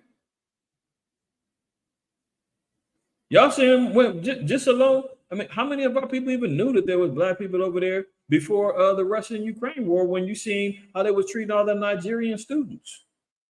Kicking them out, trying to, trying to lock them back in, trying to force them to join the army so they can get into the war. Revoking them from crossing over into Poland. They was letting the Ukrainians come over, and they were telling the black Nigerians, get back, you can't come in. A lot of Jays didn't even know they was over there. But they go over there, they get the education, they get the skill sets and all of that, and then they come on out. There's settlements of our people over there. I mean, but that's just how ignorant our people are. Think everything is just subject to Africa. The Lord said his people are scattered throughout the four corners of the earth, man. We're all over the place. And we've made our marks throughout history. The same spirit that you see these little jakes running around here, man, spray painting on walls and leaving their marks and carving into wet cement so they can leave a legacy and say, yeah, look, I carved my name over here, or I hit up my hood over here, my name over here. Same thing our people did back then. It's the same spirit. We leave our mark wherever we go because we want to make sure that everybody recognizes and see we were here. But guess what? America's going to say, oh, we can't put that truth out there. Let's hide it. Give them religion. Give them philosophy. Give them false doctrine. Give them humanism. But don't give them the truth. Nor mercy. We don't need to talk about that. We just talked about in Revelation 11 and 8 and dead bodies, right? Nor knowledge of the Most High. And again, there's religion, right? That's not knowledge. Continuing on, it says, by swearing and lying and killing and stealing and committing adultery, they break out and blood touches blood. Therefore shall the land mourn, and everyone that dwelleth therein shall languish with the beasts of the field and with the fowls of heaven. Yea, the fishes of the sea also shall be taken away. So we see how the Most High deals with judgment. Anytime that the Most High sees that there is controversy in the land, where there's unrighteousness, there's wickedness, there's no truth, no mercy, where lying, killing, stealing, adultery is happening.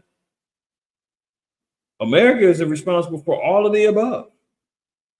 And guess what ends up happening? The land is going to mourn. The beasts of the fields now are getting hit with avian flu. Oh, the fowls of the heavens, they're getting hit with avian flu. Plagues are now overcoming this place. You understand? Just like we just got to read in 2 Ezra 15. It said that Egypt is going to get hit with plagues as before. Well, let's look at Psalm 78. Get right to the point. Psalm 78:38. It says, "But he, being full of compassion, forgave their iniquity and destroyed them not. Yea, many a time turned his anger away and did not stir up all his wrath." Speaking about the children of Israel because of their covenant and how he had mercy upon us, even though we was into folly and wickedness while we was there in Egypt, and the Lord said, "Okay, I'm gonna still pardon your iniquities. I'm gonna still allow you an escape of salvation at the time." He gave us that pass. Verse 39, "For he remembered that they were but flesh, a wind that passeth away and cometh not again. How oft did they provoke him in the wilderness and grieve him in the desert? Yea, they turned back and tempted the Most High and limited the Holy One of Israel." Typical Israelites. We seen, 10 plagues. We seen the deliverance of the Lord. We seen all these things go down. And meanwhile, we still are questioning, murmuring, complaining in the wilderness, turning on each other, causing dissension. Sound familiar? These are people that witnessed and seen the power of the Lord and still moved in disbelief. They remembered not his hand, nor the day when he delivered them from the enemy, how he had wrought his signs in Egypt and his wonders in the field of Zoan, and turned their rivers into blood and their floods that they could not drink. He sent diverse sorts of flies among them, which devoured them, and frogs, which he destroyed them. He also gave their increase unto the caterpillar and their labor unto locusts. So speaking about all of the plagues, he destroyed their vines with hail and their sycamore trees with frost. He gave up their cattle also to the hail and their flocks to the hot thunderbolts. So when we're looking at it, we're seeing what's going on when it comes down to the infection of the meat, the birds, the fowls. This is all talking about how the Most High is going to plague this place, and this could very possibly be a means that the Most High lays down sore strokes of judgment on this place. It's going to be, if they do push this over the edge as the means of judgment, destruction, not only from the Most High, but for them trying to utilize it as a crisis that they're not going to let go to waste, it's going to be hell. Because they're already saying it's going to be 100 times worse than the vid. And look, this is important too, especially for the children of Israel, Blacks, Native Americans, and Hispanics. One of the curses, and this is why it's a warning to our people as well, because guess who's going to get hit the worst with them? Yeah, you guessed it, children of Israel. Deuteronomy 28, let's look at 60 and 61. "Moreover, he will bring upon thee all the diseases of Egypt, which thou wast afraid, and they shall cleave unto thee." So when Egypt get hit with plagues, guess who's going to get it the worst? The children of Israel. Blacks and Hispanics, Native Americans, you're going to get hit the worst with it. Verse 61, "Also every sickness and every plague which is not written in the book of this law." Yes, we're not going to read about HIV, cancer, diabetes, obesity. We're not going to read about sickle cell. You're not going to read about the avian flu and the DVOC 91 and everything else. But guess what? We're going to get hit with the worst with it. "Also every sickness and every plague which is not written in the book of this law, them will Yahweh bring upon thee until thou be destroyed." See, that's part of being caught in the curses. And I looked this up too before.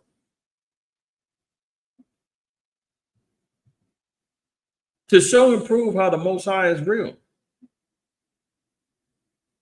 When you're talking about this thing right here, it says the death data shows racial disparities during the pandemic.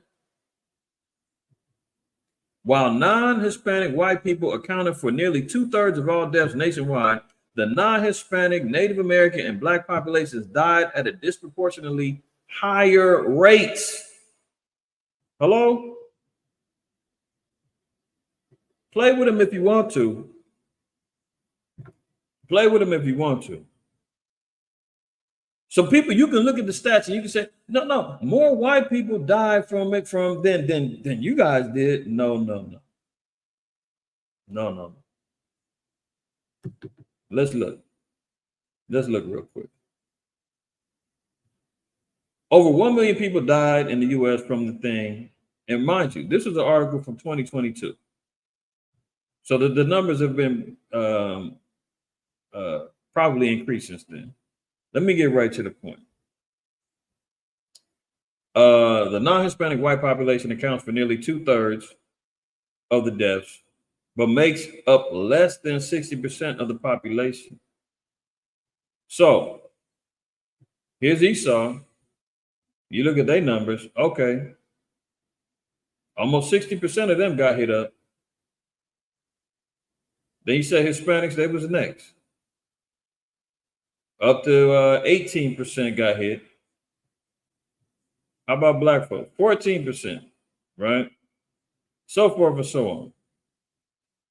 So you say, well, 60%, they were only, Hispanics were 16%, and then blacks were 14%. Stop all of that, belly aching about, black people, you guys are all caught up. Really?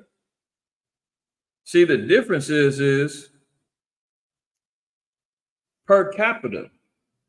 When you're talking about the actual population, look at this. The gap of deaths for non-Hispanic, Black, and Native American people was higher than for other groups. But look, the Black and Native American share of deaths is 13% and 57% higher than our actual population. So when you're looking at it from a perspective of how does this impact, so you could say, for instance, black folks was 13.5% died from the vid. But if we only make up 13% of the population, that's damn near saying everybody, the numbers far exceed the number of people that we have. So we disproportionately have died in greater number based upon population than they have. So when we see blacks and Hispanics, it's the same thing.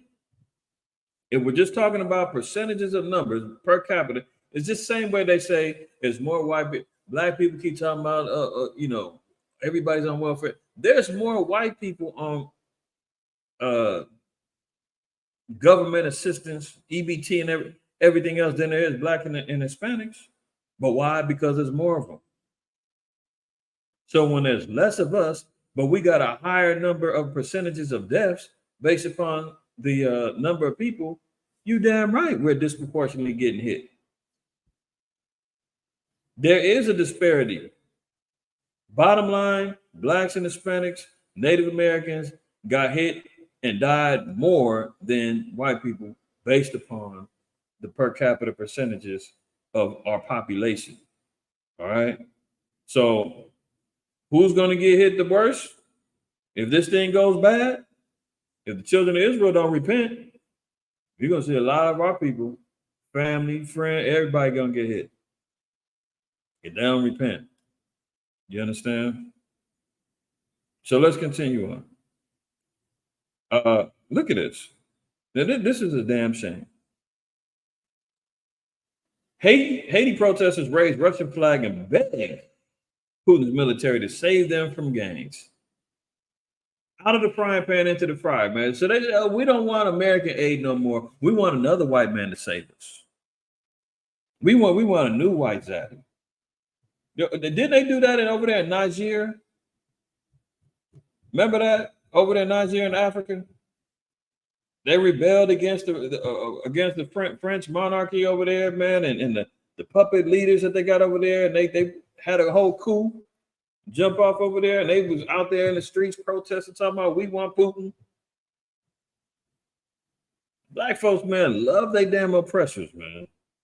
It's unbelievable.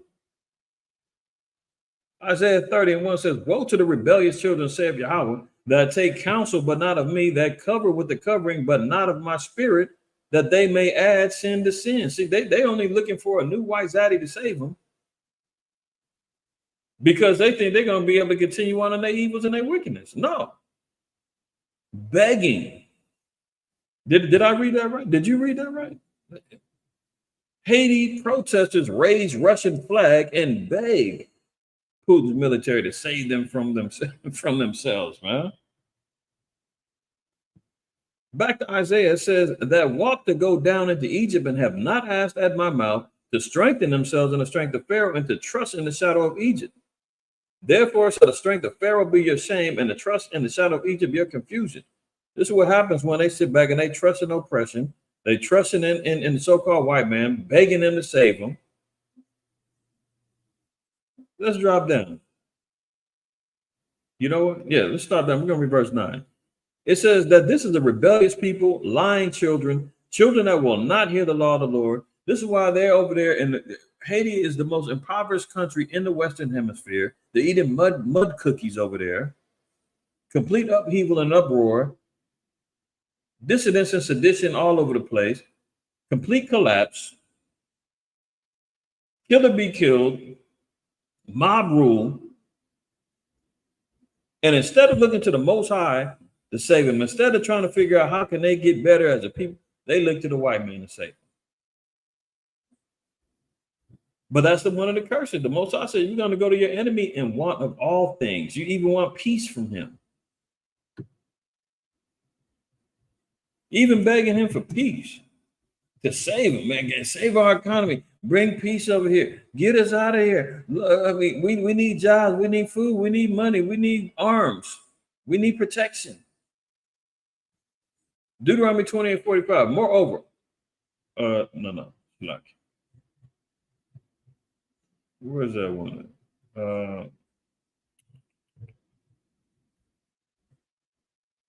48.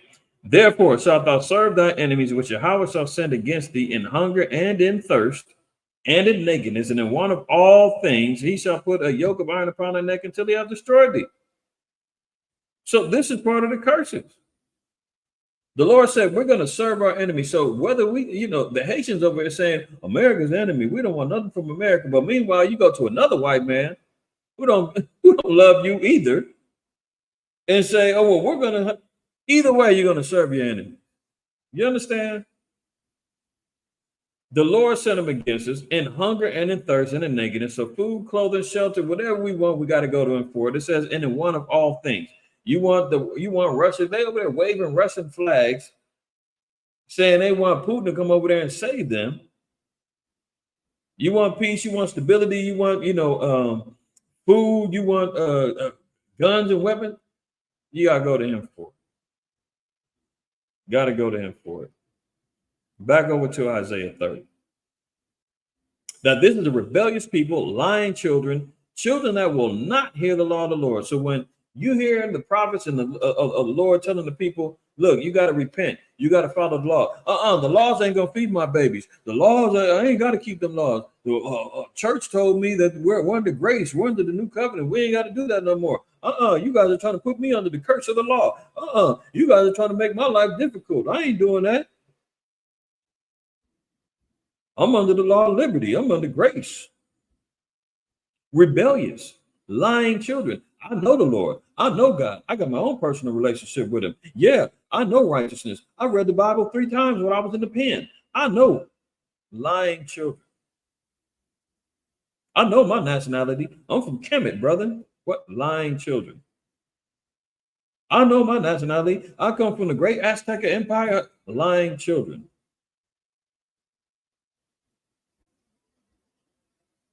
Man, the only salvation is in these greenbacks and in this money, man. I got to get this cheddar. I got to get this cash. I got to get this bread. Lying children.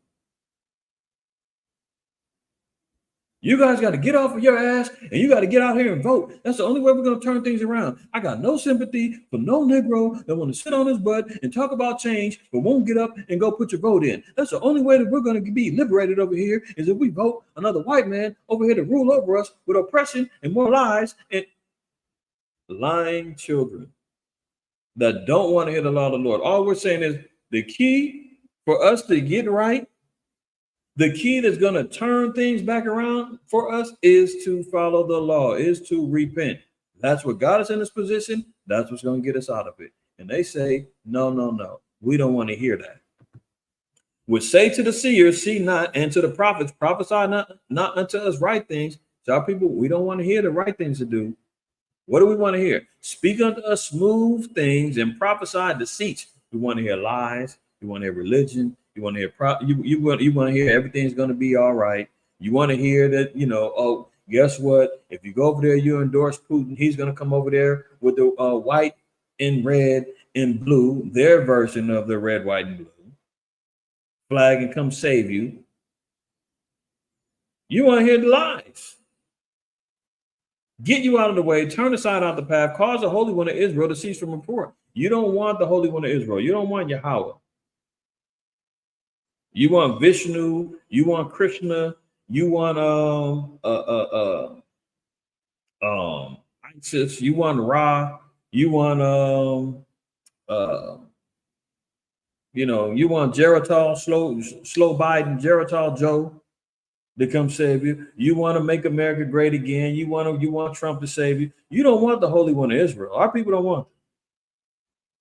You want Buddha, you want Confucius, you want the universe, you want stones and crystals to save you, you want Allah to save you. You don't want the Holy One of Israel. You saying the Holy One of Israel, Yahweh, thou great power, the omnipotent one, the one that made a covenant with Abraham, Isaac, and Jacob, that chose the children of Israel, blacks, Native Americans, and Hispanics to be above all people upon the face of the earth. You don't want that. You want white Jesus, you want you want Caesar Borgia and Lucretia Borgia, you want Mary to save you. You want your rosary beads, you want everything but. But look at this. Wherefore, thus saith the Holy One of Israel, because ye despise this word and trust in oppression and perversion to stay thereon. Therefore, this iniquity shall be to you as a breach ready to fall, swelling out in a high wall, whose breaking cometh suddenly at an instant. You understand? It's all going to boil down to imminent destruction. It says it's going to become a breach ready to fall. It's become a stumbling block to our people. Lamentations 4 tells us that too. Yeah, right here, 17. As for us, our eyes as yet failed for our vain help, and our watching, we have watched for a nation that cannot save us. See, the damn Haitians, man, Putin is not coming to save your black butts. Begging and pleading for Russian military help. Begging and pleading, man. Let me get one more. Proverbs 3:31. Envy thou not the oppressor, and choose none of his ways. So our people get so caught up in the damn time warp where they feel like, man, the only way out of this is to choose his way. Jump from one damn whip to the other. So look, a protester held on play cards with Vladimir Putin's face on them, alongside, quote, pleas for Russian military help, showing the lack of faith in the U.S. among Haitians. Going to our enemy in one of all things. Damn shame. Damn shame. All right. But let's move on. You want to know more about how they're going to be locking in on more oppression, more monitoring? Now they're talking about when you go to your doctors for an exam, this is going to be part of the questionnaire. The doctor will ask about your guns now. Oh, yeah. So here we are. We're talking about more means of control, oppression. If you're going to be in this beast system, we need to monitor. We need to find out what you got, what you're doing. And we're going to get the information from your doctor. Remember, even on that world, the WEF with the World ID, remember, it even said that part of that is going to be your medical care. It's going to be part of the beast system. You will not be able to access it. Maybe I need to pull it up one more time. For the slow folks in the back, maybe who didn't notice it, who didn't see it before, new people that's watching, no problem. No problem. No problemo. Is this the one? No, that's not the one. Where's the one I want? There it goes. There it goes.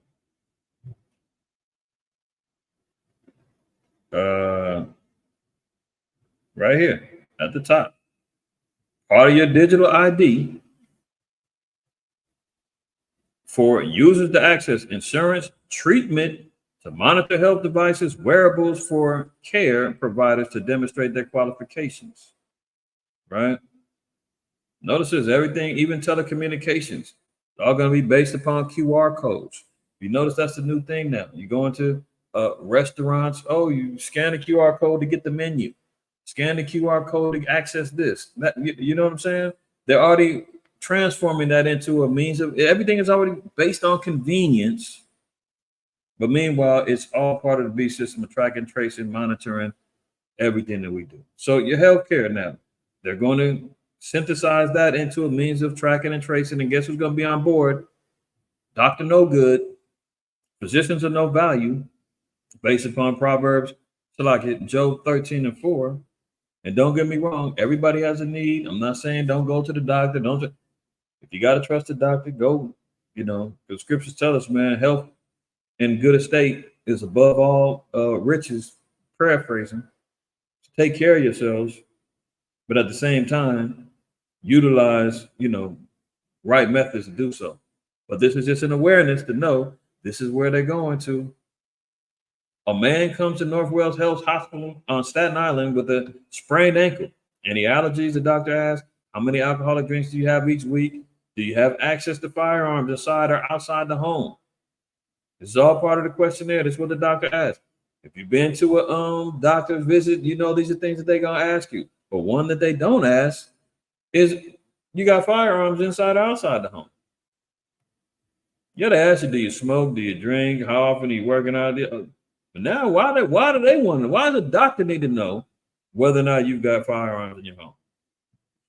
Because guess who's the nanny, the monitor is going to go tell. When the patient answers yes to that last question, someone from his care team explains that locking up the firearm can make his home safer. She offers him a gun lock and a pamphlet with information on secure storage and firearm safety classes, and all of this happens during the visit about his ankle. North Wales Health is part of a growing movement of healthcare providers that want to talk with patients about guns like they would diet, exercise, or sex, treating firearm injury as a public health issue. In the past years, the White House has declared firearm injury an epidemic. See, they just declared this stuff. And the CDC and National Institutes of Health have begun offering grants for prevention research. Meanwhile, dozens of medical societies agree that gun injury is a public health crisis and that healthcare providers have to help stop it. So if we can't stop it by the Second Amendment, we're going to try to get your doctors to persuade you. They're going to report on it. They're going to try to talk you out of it. They're going to try to tell you, surrender your guns, sell them at the next, turn them in at the next government and state buyback, gun buybacks. But you know what it's really all about? Document, lock it in. This is where we're storing this information. He's got this, that, and the third.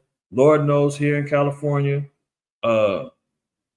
registration, background checks, to buy ammo. They want to know what caliber you got. How much did you buy? Oh, you're still buying stuff. Well, we're going to double the taxes on you. Oh, we're going to make sure that you got to modify this, that, and the third. You can't have it. I mean, it's unbelievable. And now your damn doctor's going to be talking about, hey, you got any guns in the house? Oh, that's very dangerous, man. You got kids. You might want to lock them up. But if you don't want to lock them up, man, maybe you might want to just get rid of them. I mean, look, the police are here to protect you. Everything's going to be fine. Don't worry. Trust the government. But didn't Ronald Reagan warn us of that? He said, man, the 9 most deadliest words is, I'm from the government and I'm here to help. But no. Doctor knows best. Isn't that what they say? You know where it's going. Let's continue. Authorities reportedly ordered Google to reveal the identities of some YouTube videos viewers. You apparently don't have to do anything illegal for law enforcement to ask for your Google data. So you want to know more about the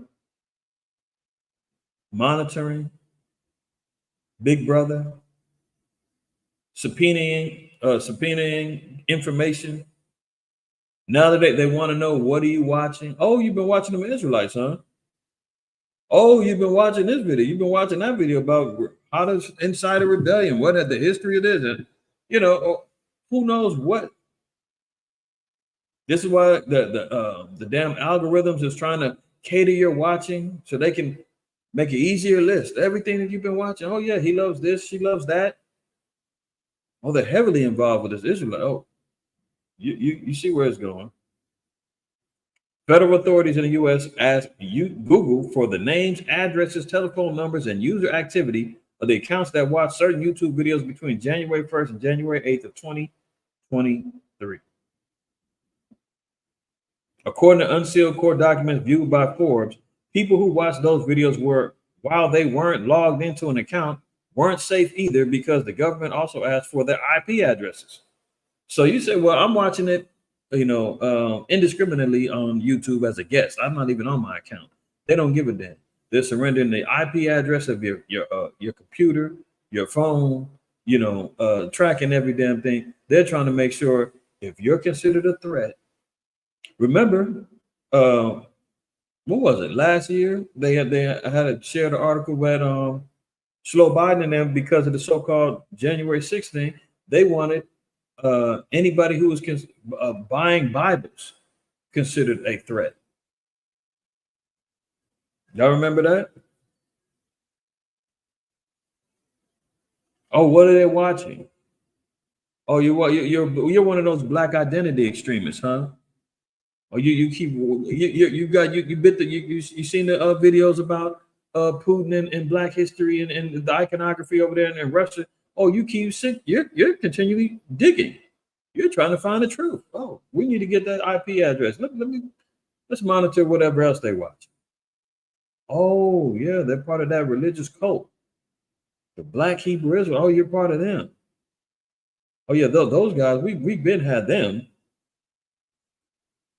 The Southern Poverty Law Center, the ADL, and all the rest of the damn alphabet agencies who've been slandering us, listing us as threats to America.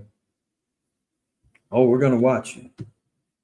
Authorities suspect that Elon Musk, WHM, is selling Bitcoin for cash and is thus breaking money laundering laws, as well as running unlicensed money transmitting businesses. So they're utilizing people that are doing dirt with Bitcoin and everything else as a means to open up the floodgates to try to get everybody else.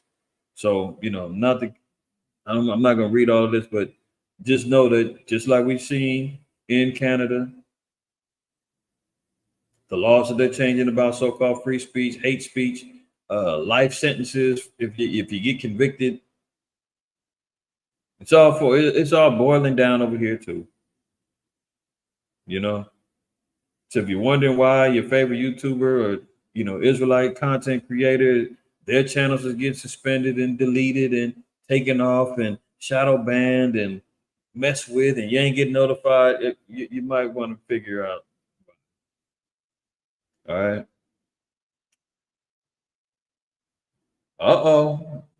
As of the 1st, April Fools. This is one of the biggest April Fools, man, that that's out there, man. As of last Monday, the fast food workers is out there balling $20 an hour. Oh, snap. $20 an hour. Minimum wage here in California. Flip fries, get the burgers, wait on tables. Well, no, actually, that's a restaurant. Yeah, you ain't even waiting on them tables, right? $20 an hour is here, man.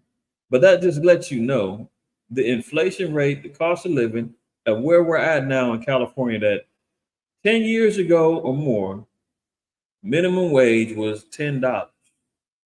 Not to say that was survivable, but that was what it was costing to survive.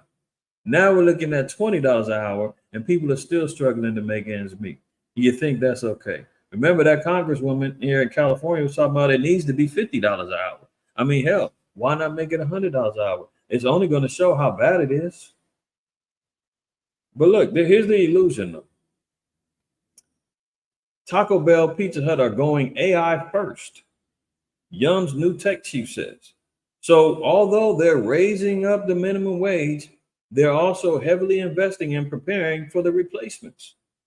They got a full AI powered burger place in Pasadena already. They've got an AI based robotic McDonald's in Texas. So although anybody that's out there that's working fast food, that helps you out, all praises, you're gonna get a little change in your pocket. But guess what? Your hours probably is gonna get diminished. You ain't getting no benefits. And guess who's coming around the corner? AI and robotics is getting ready to take your whole job. So it will be short-lived. Same way they did with UPS. UPS went on them strikes and they ended up winning. They got up to $50-something an hour if you was driving. If you was in the warehouse, it was $40-something an hour, I believe. And I remember after they won, man, I would start seeing them UPS drivers driving, smiling, bumping music and all kind of stuff. I was like, look at these niggas out here, like they doing it. And then guess what? Layoffs start happening shortly after that. So $20 an hour, but guess what? Taco Bell Pizza, they're going AI.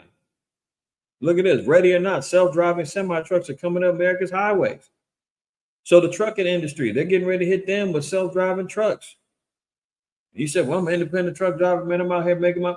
Even that's becoming unreasonably hard to survive off of. To be able to supply your own trucks, get your contracts, you got to pay for the repairs, gas, the whole nine. And now you're gonna have competition with AI semi-driving trucks, and Walmart has already been using. See, this is the collapse of the economy. This is the replacement migration. They're giving, that's why they open up the floodgates, letting the people on in. You understand? So AI is on the move. Robotics is on the move. Look at this. America, and this is funny. America created, believe this if you want to, where these jobs got created from? What were they made of? Thin air? I mean, in a couple of months, 303,000 jobs in March, smashing expectations and boost the economy. Remember, what happened beforehand? Oh, gold, silver going up. Oh, crypto going up. What's that mean for the economy? What's that mean for the stock market? What's that mean for the dollar? Somebody got to cook the book. Somebody got to throw out some misdirection and some lies to try to offset alternative currencies overlapping the foundation of the beast system. So look, America created, wow, 303,000 jobs in March, smashing expectations. I mean, where are these jobs at? I know people looking for jobs, submitting 20, 30, 40 applications daily, registering with temp agencies, getting ghosted. Niggas say, yeah, I'm about to get a job. Did they call you back? No. Yeah, they emailed me. Did they respond back? No. You getting ghosted at jobs? I mean, come on, man. Where are these jobs at? All of a sudden, they created and added jobs. All of a sudden, oh, Slow Biden talking about all the jobs he created and the economy's great. And inflation is almost back to normal. And what? Oh, let's look and see. Look at it. Behind today's stellar jobs print, it was literally all part-time jobs and illegals.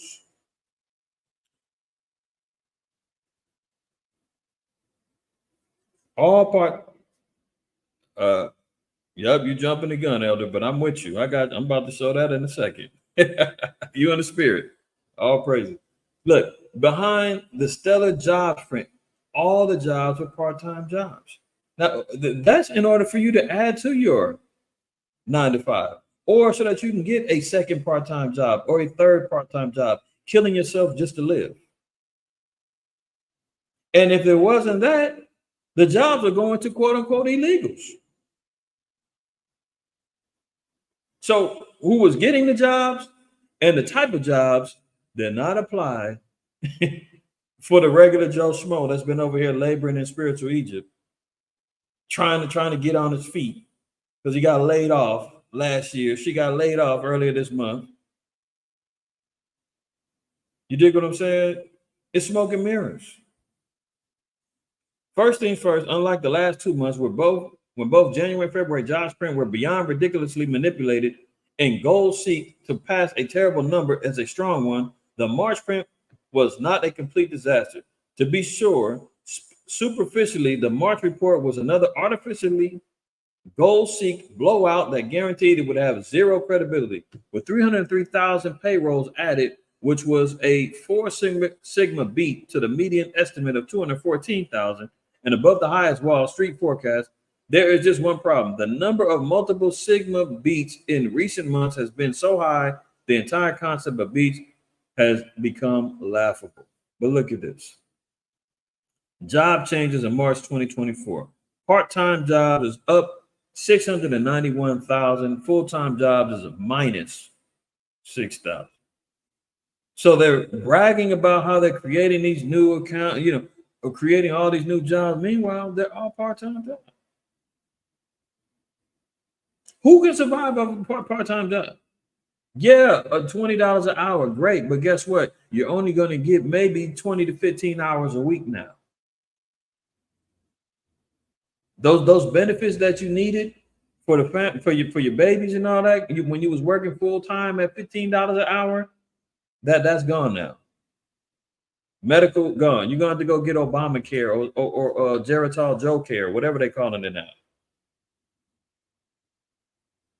and diminish. You used to have Kaiser. Now you got to go to the county hospital. And you're making a little bit more change on the hourly, but guess what? Your hours are getting cut down. Part-time jobs only, man. They out there playing games with people's lives. Here, look, there's more. Regular readers are aware. This is from the Zero Hedge. It says regular readers are aware that all the job gains since 2018 have gone to immigrants, mostly illegal immigrants, something we spent last month's job post discussing in detail. Now, mind you, this is what they call replacement migration. And this is part of a bigger scenario known as the Cloward and Piven strategy. If y'all didn't know about this, pay attention. Cloward and Piven strategy. This is you got to pay attention. This is why they're opening the borders up. They letting everybody come through. They riding with the whole, we got to help. It ain't because the so-called white man loves you. Our people that's crossing the border. They're trying to cause a complete collapse and dissension, and then they're going to create a dependency so they can make a universal basic income, in other words. That's where the whole concept comes from. Cloward and Piven. These are two married Edomites, sociologists, professors out of Columbia. I can't remember. But here, let's look. The Cloward and Piven strategy is a political strategy outlined in 1966 by American sociologists and political activists Richard Cloward and Francis Fox Piven. Here he goes. There go one of the devils. And they ain't got a picture of his woman. But anyway, the strategy aims to utilize militant anti-poverty groups. So you're going to get Antifa, you're going to get Black Lives Matter, you're going to get all of them running around here talking about we want fair wages, we want money, we want. So this is where you get George Soros and his Open Society foundations and BLM and all the rest of them. You see, they messed up BLM because they transferred it into a sodomite-based organization, let alone they got busted dealing unjustly with the funds, so that thing got shut down. But they got more in the works, but they're going to utilize and mobilize people out there. They're already, drumming up Negroes over there in Chicago and New York and everywhere. These damn migrants are taking our jobs, and we're poor over here. We need help too. And you see you see how it's bubbling.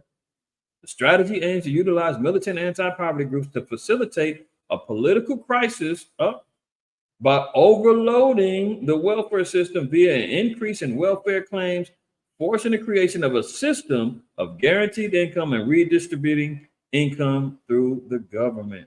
Oh, so this is the beginning of socialist economy where it's overran. Well, what's happening right now? How many people are flooding in through the borders? How many people are they saying, guess what? We got to give them debit cards. We got to give them free health care. We got to give them this. We got to give them that. We're overwhelmed. We got to give them free housing. Man. Now, when the system is about to collapse, they're going to come back with a whole new beast system that says, well, guess what? You're going to have to come to White Zaddy to get paid.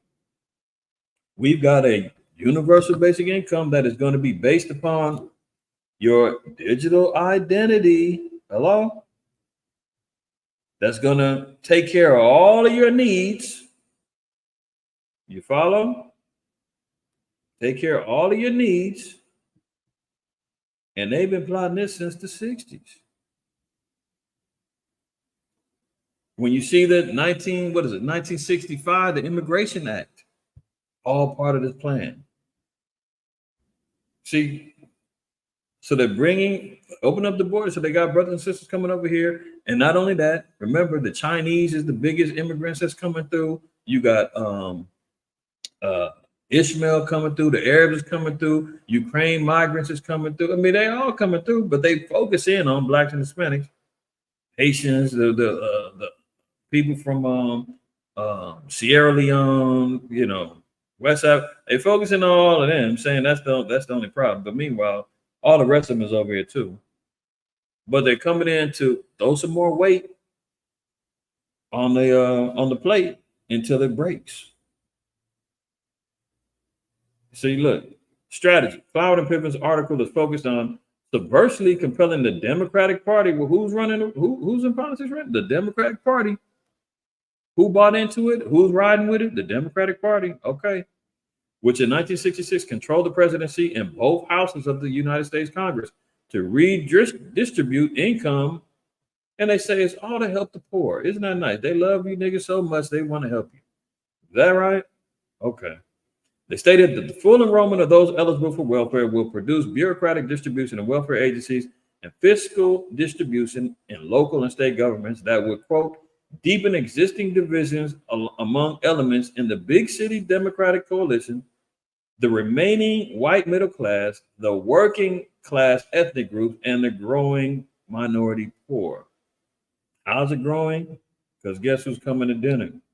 Borders wide open. More poor folks coming over here, right? Looking for the pot of gold that was promised to them. To avoid a further weakening in historic coalition, the National Democratic Administration would be constrained to advance a federal solution to poverty that would override local welfare failures, local class and racial conflicts, and local revenue dilemmas. Bottom line, they're going to come in, they want to build up, give all the benefits, welfare, everything else until it collapses. And then they said we got to have a universal basic income for everybody. All right. So when we see this here, getting back over to the article, and I'm going to speed it up a little bit. It says, look, so since 2018, regular readers are aware that all the job gains since 2018 have gone to immigrants, mostly illegal immigrants, something we spent last year's job posting in detail. So the replacement migration, they got cheap labor coming over, layoffs going heavy on everybody else who's been, you know, holding down their job for the last 10, 12 years, whatever. Meanwhile, they're looking at retirement, Social Security, everything else is going down the tubes. There's no future for investing in your quote unquote future. You can forget about it, right? So look at this. So what happened in March? It will come as no surprise that there was more of the same. And after the collapse in the native-born workers in the last 3 months, when nearly 2.5 million native-born workers lost their jobs, March saw some pickup and 929,000 native-born workers were added. Meanwhile, after last month's record increase in foreign-born workers in March, illegal immigrants added another 112,000 jobs, pushing the total number of foreign-born workers to a new record high of 31.1 million people. So just like ancient Egypt, the more they afflicted them, the more they grew, you know, Exodus 1, same scenario, bringing in more labor, cheap labor, and then what's it going to cause? More division, more problems, and more issues amongst the children of Israel, because jealousy, envy, all that's going to kick in. They coming over here stealing our jobs. Oh, they getting free health care. I'm paying out the wazoo for my health care. Hell no. You know, I got laid off. Guess who they hired? You know, the whole nine. It's all planned. But again, that's why I gave you all the roots of it. Clower and Piven is the basis upon what they're trying to accomplish as the means to destroy and collapse the economy so they can come back with a universal basic income tied into a world ID. B system. All right. Here we go. Elder brought it out. Hundreds of 99-cent stores only. Stores are liquidated, failed Bidenomics, and retail theft are blamed.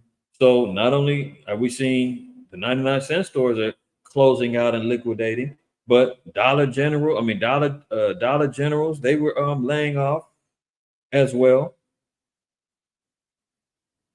A lot of these stores, you know, the discount stores are all closing up shop. And of course, they're saying, oh, it's because of theft. Well, guess what? I mean, here in California, I think the threshold is $900 when it comes down to the theft. You know, they ain't prosecuting if it's $900.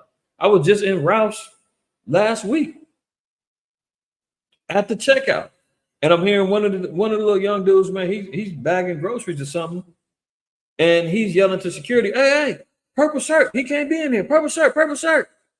And I'm like, what the hell's going on? And, you know, people looking, and then it's a, you know, homeless cat, man, brother, he get to hustling out the store. And they, you know, the security walk up, he like, well, what happened? Hey, they told me I can't do nothing. So they walk out, and the young guy that worked at Rouse, he was like, hey, you know, that guy in the purple shirt, he's banned from the store. He comes in, he's stealing, he's throwing everything in his blanket, he's walking out. He can't come in here no more. And the security's like, hey, I didn't know, you know what? So then they go outside, whatever they talked about, they come back. And the young guy, he's back in there, and he was like, man, I'm talking to the security guard. They said that there's nothing they can do about it. They said, Lee, if anybody's in there stealing, don't get involved. Let them go. He was like, well, damn. Well, what are they here for? He was like, man, I'm just going to leave it alone. I'm staying out of it. If that's the case, forget it. And he's talking to, I'm in the line with the manager. And she's like, yeah, I don't know what they're doing, why they're saying that, but, you know, whatever, just leave it alone. And that's where they at now. But it's planned. They want to make sure that these businesses are closing up, and they're saying, oh, it's because of theft. Well, people are stealing either because they're hungry or because they can. There's no two ways about it. I mean, even the Most High gives pardon to a thief, but he got to pay back. Even the Most High says, maybe you're hungry, you still, okay, cool, but if you get caught. Hold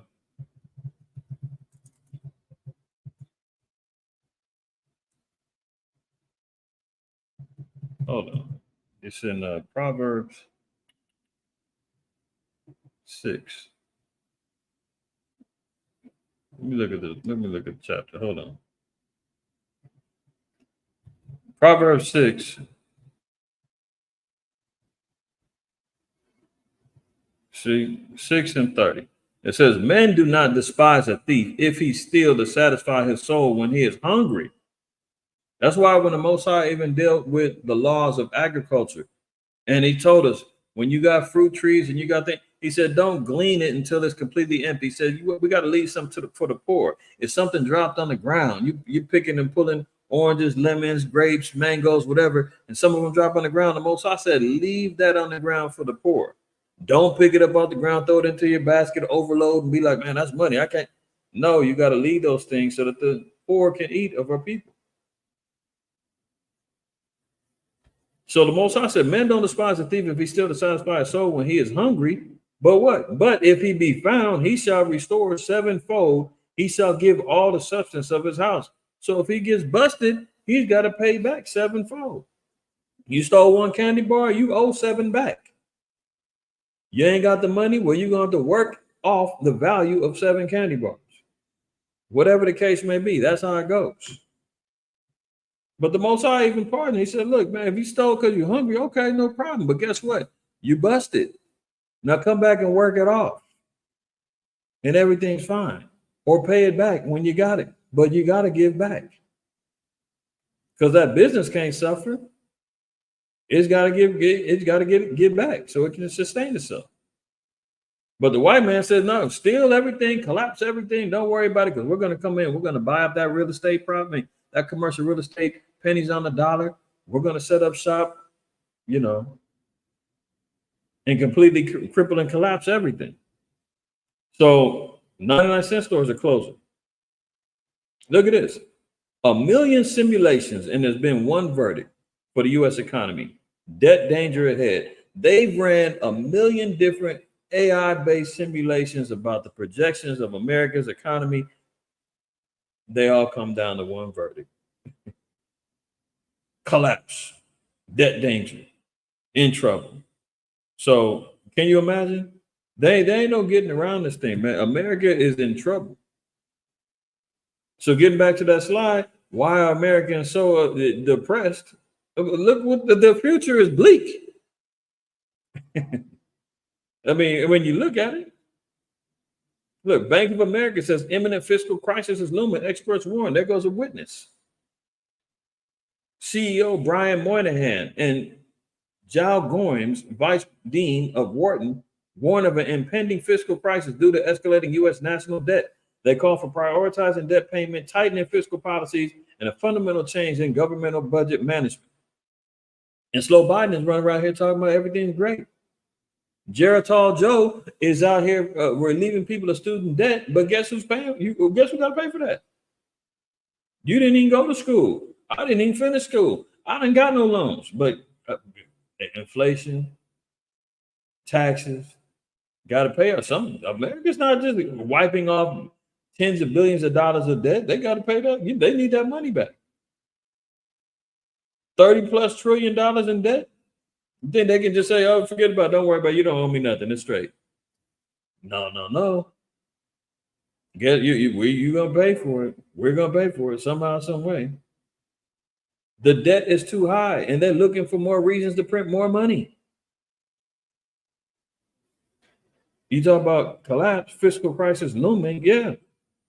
1 million simulations, and they all come down to the same prospective end. A debt crisis is looming. The so-called white man is going to push the panic button on something to put a halt to this and institute a new means of a new economy and a new way to rebuild. He's got to. Just what that's going to be when it goes down is yet to be seen, but we'll see. But it's going to go down. They got to stop the bleeding. Look at this. 38% of voters think Biden will be alive at the end of his second term, and more than a third believe Kamala Harris will be president by January 2029 if the 81-year-old is reelected. They're taking polls now if Geritol Joe is even going to make it. You know, good Lord. This is a complete joke, man. Look at this. What was it? Trump.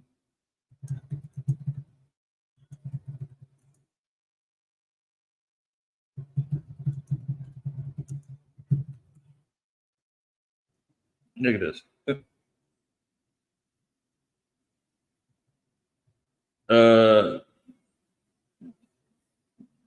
Donald Trump suggests Joe Biden is on cocaine. Trump taunts Biden with a call for drug test debate. Trump argues for a jacked up Biden to submit to a drug test before they debate. You know, he's always said he's on drug, you know, what do you call it? Performance enhancing drugs. Trump challenges Biden to a drug test before a debate. But it's jokes, but at the same time, you know, slow Biden is not cognitively there. And the only way that he can be out there actually performing and have a sound mind for whatever it is, 10 minutes, 30 minutes of a speech, is he got to be hyped up on something. Now they're taking a poll saying, is he going to make it? And talking about Kamala Harris is going to be in office within the next, but by 2029, if he gets reelected. I mean, what? This is complete madness, man. Complete madness. So he's hyped up on he's hyped up on something. You do. Now watch this. This is Sage Steele. Sister used to be on ESPN. Since I can't remember, she got fired or she left, but she's been kind of blowing the whistle about the politics going on between ESPN, Disney, the censoring that she went through, and everything else. Now here she's getting ready to talk about when she interviewed Slow Biden after he won the election. The whole interview was scripted. Watch this. She offered this in an interview with Fox about her time at ESPN, about when she went in to interview Joe Biden. A wonderful day in sports. Opening day for America's national pastime. This was about 2 months after he took office. That was an interesting experience in its own right because it was so structured, and I was told, you will say every word that we write out. You will not deviate from the script, and go to the word. Like every single question was scripted, gone over dozens of times by many executives. It was very much, this is what you will ask, this is how you will say it. No follow-ups. No follow-ups. No follow-ups. She's told to the letter what she can say, ask, and discuss with Slow Biden, because he's only trained to speak on whatever's on the cue cards, whatever his handlers tell him. That's why when we see in the videos him talking about, I can't take any questions, I'm going to get in trouble. This dude is a complete puppet, a wind-up dog. And he's completely controlled and compromised. This is why he's willing to do whatever the elite tell him to do, because they got him on coke, weed, corruption with his son, dare I say, his likeness towards the young children. You know what I'm talking about. You've seen all the pictures and the videos of him doing some questionable embracing and touching of children. They got him by the stones. You dig what I'm saying? And now the sisters out here like to the word. You can't go off script with dealing with this cat. So when you're dealing with something like, you're talking about America is a free country and democratic. What? This guy is a complete stooge who's being controlled, and now you got the media who's being controlled, and they're being told what they can and can't say. That's what you call a dictatorship. When you see movies like V for Vendetta and all that other stuff, and 1984 and the Ministry of Truth, and they can tell you what you can and can't say, what's true, what isn't, what you can and can't do.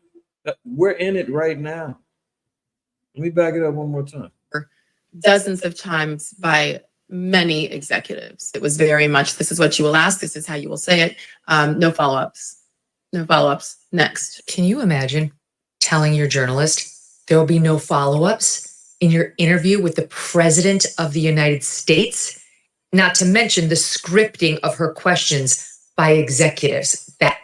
So there is no freedom of press as held by the Constitution. The executives told her, this is the script. Don't deviate from it. Don't ask a follow-up question, because why? Slow Biden can't even think. If it's off script, he can't get to it. If it's on the teleprompter, he struggles to read that as it is, but he can't answer anything free-flowing for himself. But he's getting ready to, continue leading the free world. Leave it to these fake polls that's out there talking about he's up in the polls and everybody wants him back. What? This is complete madness, man. Yep, Bayan Khan. The world is a stage, truly, man. And there's plenty of actors going on out here. That's an outrage. For real. To wrap it up, it was a gunman. Happy Easter for everybody who's out there gallivanting out there, going out to dinner. And I told you about the mass shootings are still going to be up. Look at this. Gunman kills 1 and injures 4 as he opens fire in a Nashville coffee shop in front of a mother and her baby as police launch a manhunt. At least 1 person is dead and 4 others are injured after an Easter Sunday shooting at a coffee shop in Germantown section of Nashville. Look like a Jake. Went in there, committed a shooting in a coffee shop after, people are out there celebrating Easter. want to go get a little Easter breakfast and some coffee, caught out there in a shooting.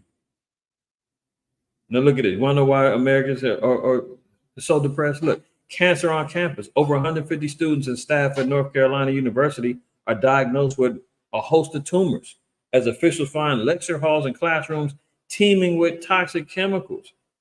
North Carolina State University. Can you imagine? And this is where your student loans is going to. You done paid all this money. You got your little certificate, your doctorate, your paperwork that comes out and says I graduated. I got my BA, my A.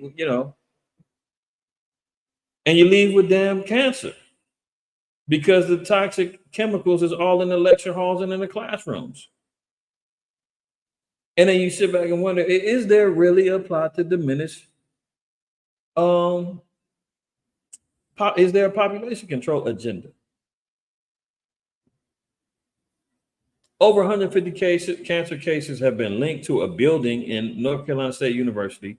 Poe Hall, which held classes for 4,000 students, closed last year amid concerns. That ain't it. Look, cancer-causing forever chemicals are found in Band-Aids and seep directly into blood through open wounds, report warm. I mean, good Lord, man. If you're not living in the faith, if you're not abiding by the laws and the commandments, man, seeking the protection, the guidance, the covering of the Most High via Yahweh Shai through obedience, you can forget about it, man. These people out here to kill us by hook or by crook.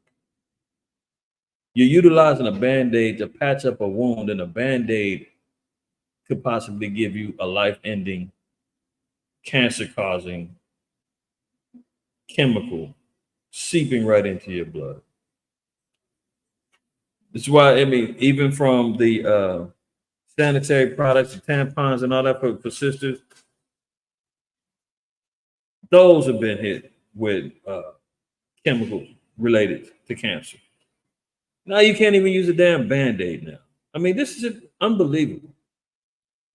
Cancer-causing forever chemicals are found in Band-Aids deeply and seep directly into blood through open wounds, a report warns. Bandages from some of the most well-reputed brands, including Band-Aid and Curate, were found to contain dangerous and long-lasting forever chemicals. Wow. Look at this. Louis Vuitton boss Bernard Arnault remains the richest man in the world with $233 billion fortune as a number of billionaires hits its highest ever, with Elon Musk and Jeff Bezos second and third. You want to know who's running the world? You want to know who's the richest? You see him right here. Bernard Arnault, Elon Musk, $233 billion. I mean, what can you do with all this money? This guy runs Louis Vuitton, with these Negroes keep running around with their Louis belts and Louis bags and constantly bragging about how that's a status of their wealth. And, if you ain't got the Louis shoes and the white man is sitting back laughing himself to sleep because he's got over $200 billion, and the Negro thinks because he got $100,000 and he's out here buying these damn designer belts that he's balling, he's making it. You ain't jack squat compared to your damn oppressor, man. At all. You ain't doing nothing but lining his pockets up, and we're out here with this false sense of entitlement because we're wearing a quote-unquote designer label. Look, Psalm 52:7 says, "Lo, this is the man that made not the Most High his strength, but trusted in the abundance of his riches and strengthened himself in his wickedness." All of these people, man, they ain't trusting in the Most High. They don't give a damn about the Lord. They trust in their riches, their wealth, their power, their control, their influence. All of them. All of them. Look, Bernard Arnault, whatever. Who is it? What companies does he own? As chair and CEO of LVMH, Moet Hennessy Louis Vuitton SA, a luxury goods holding company, Bernard Arnault controls approximately 50% of a massive conglomerate that owns over 70 of the top luxury brands in the world, including Christian Dior, Louis Vuitton, Dom Perignon, Moet, Hennessy, Sephora, and Tag Heuer. These are just the main ones. He said he's got over 70 of them. And they paying these Negroes to run around here and promote their brands. That's why when P. Diddy got the issues that he had, he thought he was equal with his liquor distributor. He was dealing with one of the biggest liquor distributors in the world. They were the ones that was behind his Ciroc and De Leon tequila and all of that. Y'all seen the article last week? He sued them because he felt as though he was on the same playing field as Casamigos and all the other brands that they were creating and promoting. And they told him, no, nigga, we got you so that you can promote the urban brands. You go out there, you sell to your people. You be the face for your people. We want them drinking Ciroc. We want them drinking De Leon. We want the higher brand tequilas going to the international communities of white folks and the rest of these heathen. And he was like, my brand, hold on. I thought I was part of this conglomerate. We're all together. They was like, no, you still a nigga. What are you talking about? And he said, oh, it's like that? I'm suing. Sued, won. Next thing you know, he's in a whole complete scandal.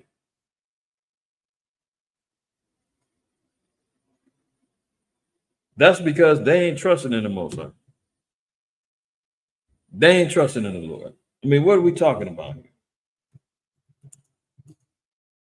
Job 21. They spend their days in wealth and in a moment go down to the grave. Therefore, they say unto the Most High, depart from us, for we desire not the knowledge of thy ways. What is the Almighty that we should serve him? And what profit should we have if we pray unto him? Remember, we read that in Wisdom of Solomon 5, how they account our life as madness.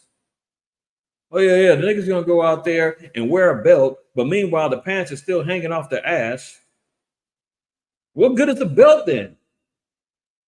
Niggas run around like gremlins, holding one hand holding up, walking like penguins. Oh, but I got the Louis belt on. Holding their pants up with one hand and a bottle of Hennessy in the other, talking about how they balling and how they making it with money phones. And the white man sitting back and laughing, saying, this guy's a madness.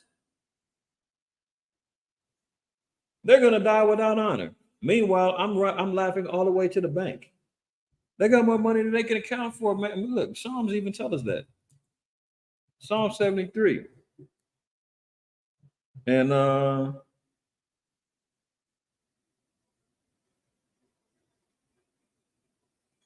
if you read the whole thing, you'd be good to go. But I'm gonna get right to the point, man. Psalm 73, let's read 6. It says, therefore, pride compassed them about as a chain, violence covereth them as a garment. That's the wicked, so-called white man. There you go. He is draped in violence, draped in wickedness, draped in evil, draped in blood. Continuing on, it says, their eyes stand out with fatness. They have more than their heart could wish. I mean, what can't they be refused when you got $233 billion, $100 billion, $70 billion? What you can have anything that you want. They can have more than they can have all the women, all the harlots, all the escorts that they can pay for they want. That's why they turning into damn sodomites, because they burnt out on women. They tired of experimenting, so they go to men and orgy party. They doing it all. They get all the drugs that you want. You got the yacht, you got the private jet, you got all the expensive cars, you got the mansion, the penthouse, the loft, you got all of the commercial real estate properties. You're jet setting all over the place. You got all the expensive frames, the clothes. They can have more than their heart could wish. But look, they are corrupt and speak wickedly concerning oppression. I mean, do they want to apologize for building their foundations on slave labor? No, that was in the past. Oh, stop talking about that. You niggas, you got to slow down. They are corrupt and speak wickedly concerning oppression. They speak loftily. They set their mouth against the heavens and their tongue walking through the earth. See, they go spread their lies all throughout the earth. They set their mouth against the heavens. They swear against the Most High. They think they are the Most High. See, this is what they're up to, man. But here, you want to know who the elites are? You want to know who got all the bread? Here go one little brown face right here, a damn East Indian, Mukesh Ambani. But no fret, because Elam is part of Psalms 83. So there you go. Niggas run around here want to be like him, and they can give two craps about blacks and Hispanics. Continuing on, retirement crisis looms as Americans are struggling to save. So, just compounding the fact that the economy is going to hell in the handbasket, the future of quote unquote retirement and thinking that, the 401k is going to save you, going to be comfortable in the future. That dream is over with, man. That's why you're seeing Auntie and Uncle Jerome still working at Walmart at 75 years old, checking your receipts. I remember talking to a brother one time. This was years ago. The brother was, I think he was 72, 73 years old, man, working security. And I was like, hey, man, I'm like, damn, why are you still working, man? He was like, man, I still got bills. I can't retire. I can't afford it. I said, man, damn, that's cold. I said, but security? I'm like, man, what you 70 plus years old, man. Who you gonna stop from doing anything? But it was just a little lookout job or whatever. I forgot where I was at. This was like down there 15 years ago. But the brother was in his early 70s still working. I was like, bro, why are you still working, man? What is going on? And he was like, man, I got bills. I can't retire. And that was back then. So imagine now. That's why the Generation Z or whatever generation it is up to the 30-year-olds is like, we're all depressed. Californians are told to keep showers short despite an ample amount of water. See, just more control. More control. You can't water your lawn too long. You can't have a garden. You can't collect rainwater. Cut off your showers. And you're like, we got plenty of water. What are you talking about? The drought has been helped with all this rain that the Most High gave us. Why are you still trying to control it?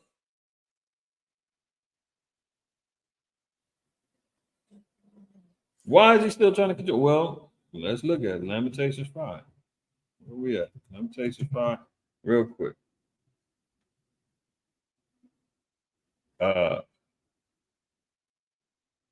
In verse 4, it says, we have drunken our water for money, our wood is sold unto us, showing the oppressive nature and conditions that our people is going to be in ancient Babylon and modern day Babylon, drunken our water for money. So yeah, they poison all of the damn water supplies. Now you got to go out and go buy bottled waters, and even then you can't even be assured that they're on the up and up. Showers, regulated. Drinking water, regulated. You dig what I'm saying? Our necks are under persecution. We labor and have no rest. Killing ourselves just to live. Oh, you need another job? Oh, you just got laid off? Well, only thing available out there is part-time jobs. You might have to get about 3 of them just to survive. And he's saying, well, damn, how much sleep am I going to get? Because I'm working 2 of my jobs one day, and there are various times. I got to work another job 3 times in the day just to get up 12 hours of work. Well, people is out here laboring and getting no rest. And then the book of Haggai 1:6 says that we eat. I mean, we buy but don't have enough. We eat, don't have enough. We clothe, we're still cold, and we're earning our wages to put into a bag full of holes. Much as you get it, as much as it's going out. So here they are, even controlling your damn showers. Talking about keeping them short. And here we go. California Governor Newsom announces AI-powered surveillance rollout. So if that wasn't enough, if he's not controlling enough already, now they want 480 new cameras all along the freeways and on the streets, and they're getting ready to put in real-time Big Brother, if it's not already enough, more AI-powered surveillance all throughout the street, starting up north, making its way down here. I mean, this place is becoming unbearable. Unbearable, right? So the rollout is there. The rollout is there. They want the surveillance. They want the money control. They want the water control. They want the food control. You name it. They want it all. They want it all. Whether it's come by war, plague, or pestilence, civil war, you name it. They're getting ready to turn this place upside down one way or the other so they can institute a whole new form of control based upon the beast system. Okay. But one thing's for sure, two things for certain. As we read earlier in Isaiah 47, the Most High said he's going to plan and plot, but it's all going to come to naught.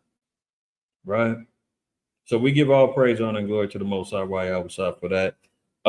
That's going to conclude this DSTM, man. Lord willing, everybody got some edification, some understanding, some articles to take, build on, and, you know, can establish some foundations of truth as it's based upon prophecy and what's going on in the earth. Man.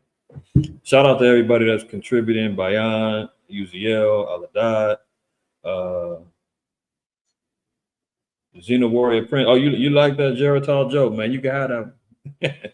Geritol Joe, that's the new one, man. He's been slow Biden for the last 4 years, man. If he gets reelected, I'm gonna have to switch over to Geritol Joe. Because he's really gonna need that boost. He's gonna need that extra iron. He's gonna need them extra B vitamins. You dig what I'm saying? To keep him up. But I think he is on some performance enhancing drugs, man. I might have to side with Agent 45 on that, man. Agent Orange. I might have to ride with him on that.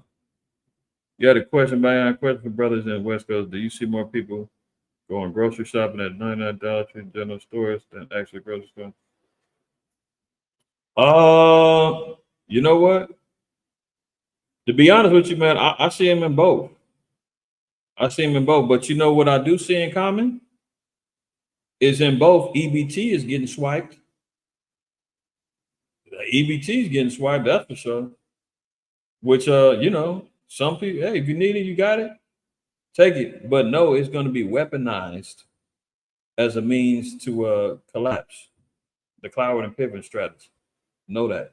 All right. But I seen both. I'm just speaking for me, man. I don't know if anybody else seeing differently. But yeah, they definitely out there. Definitely out there. All right. But other than that, man, I'm gonna go ahead and close out, man. I'm gonna give all praise, honor, and glory to the Most High, Yahweh. We'll have a closing Shabbat class, 4 o'clock Pacific Standard Time, man. Lord willing, you come in and fellowship with us again at that time. As we close out the Sabbath, Elder Rasa is gonna hold it down, and we're gonna get to it, man. So other than that, man, always remember, fear the Most High, keep the commandments, don't shoot the messenger. I'm out of here, man. Shalom, man.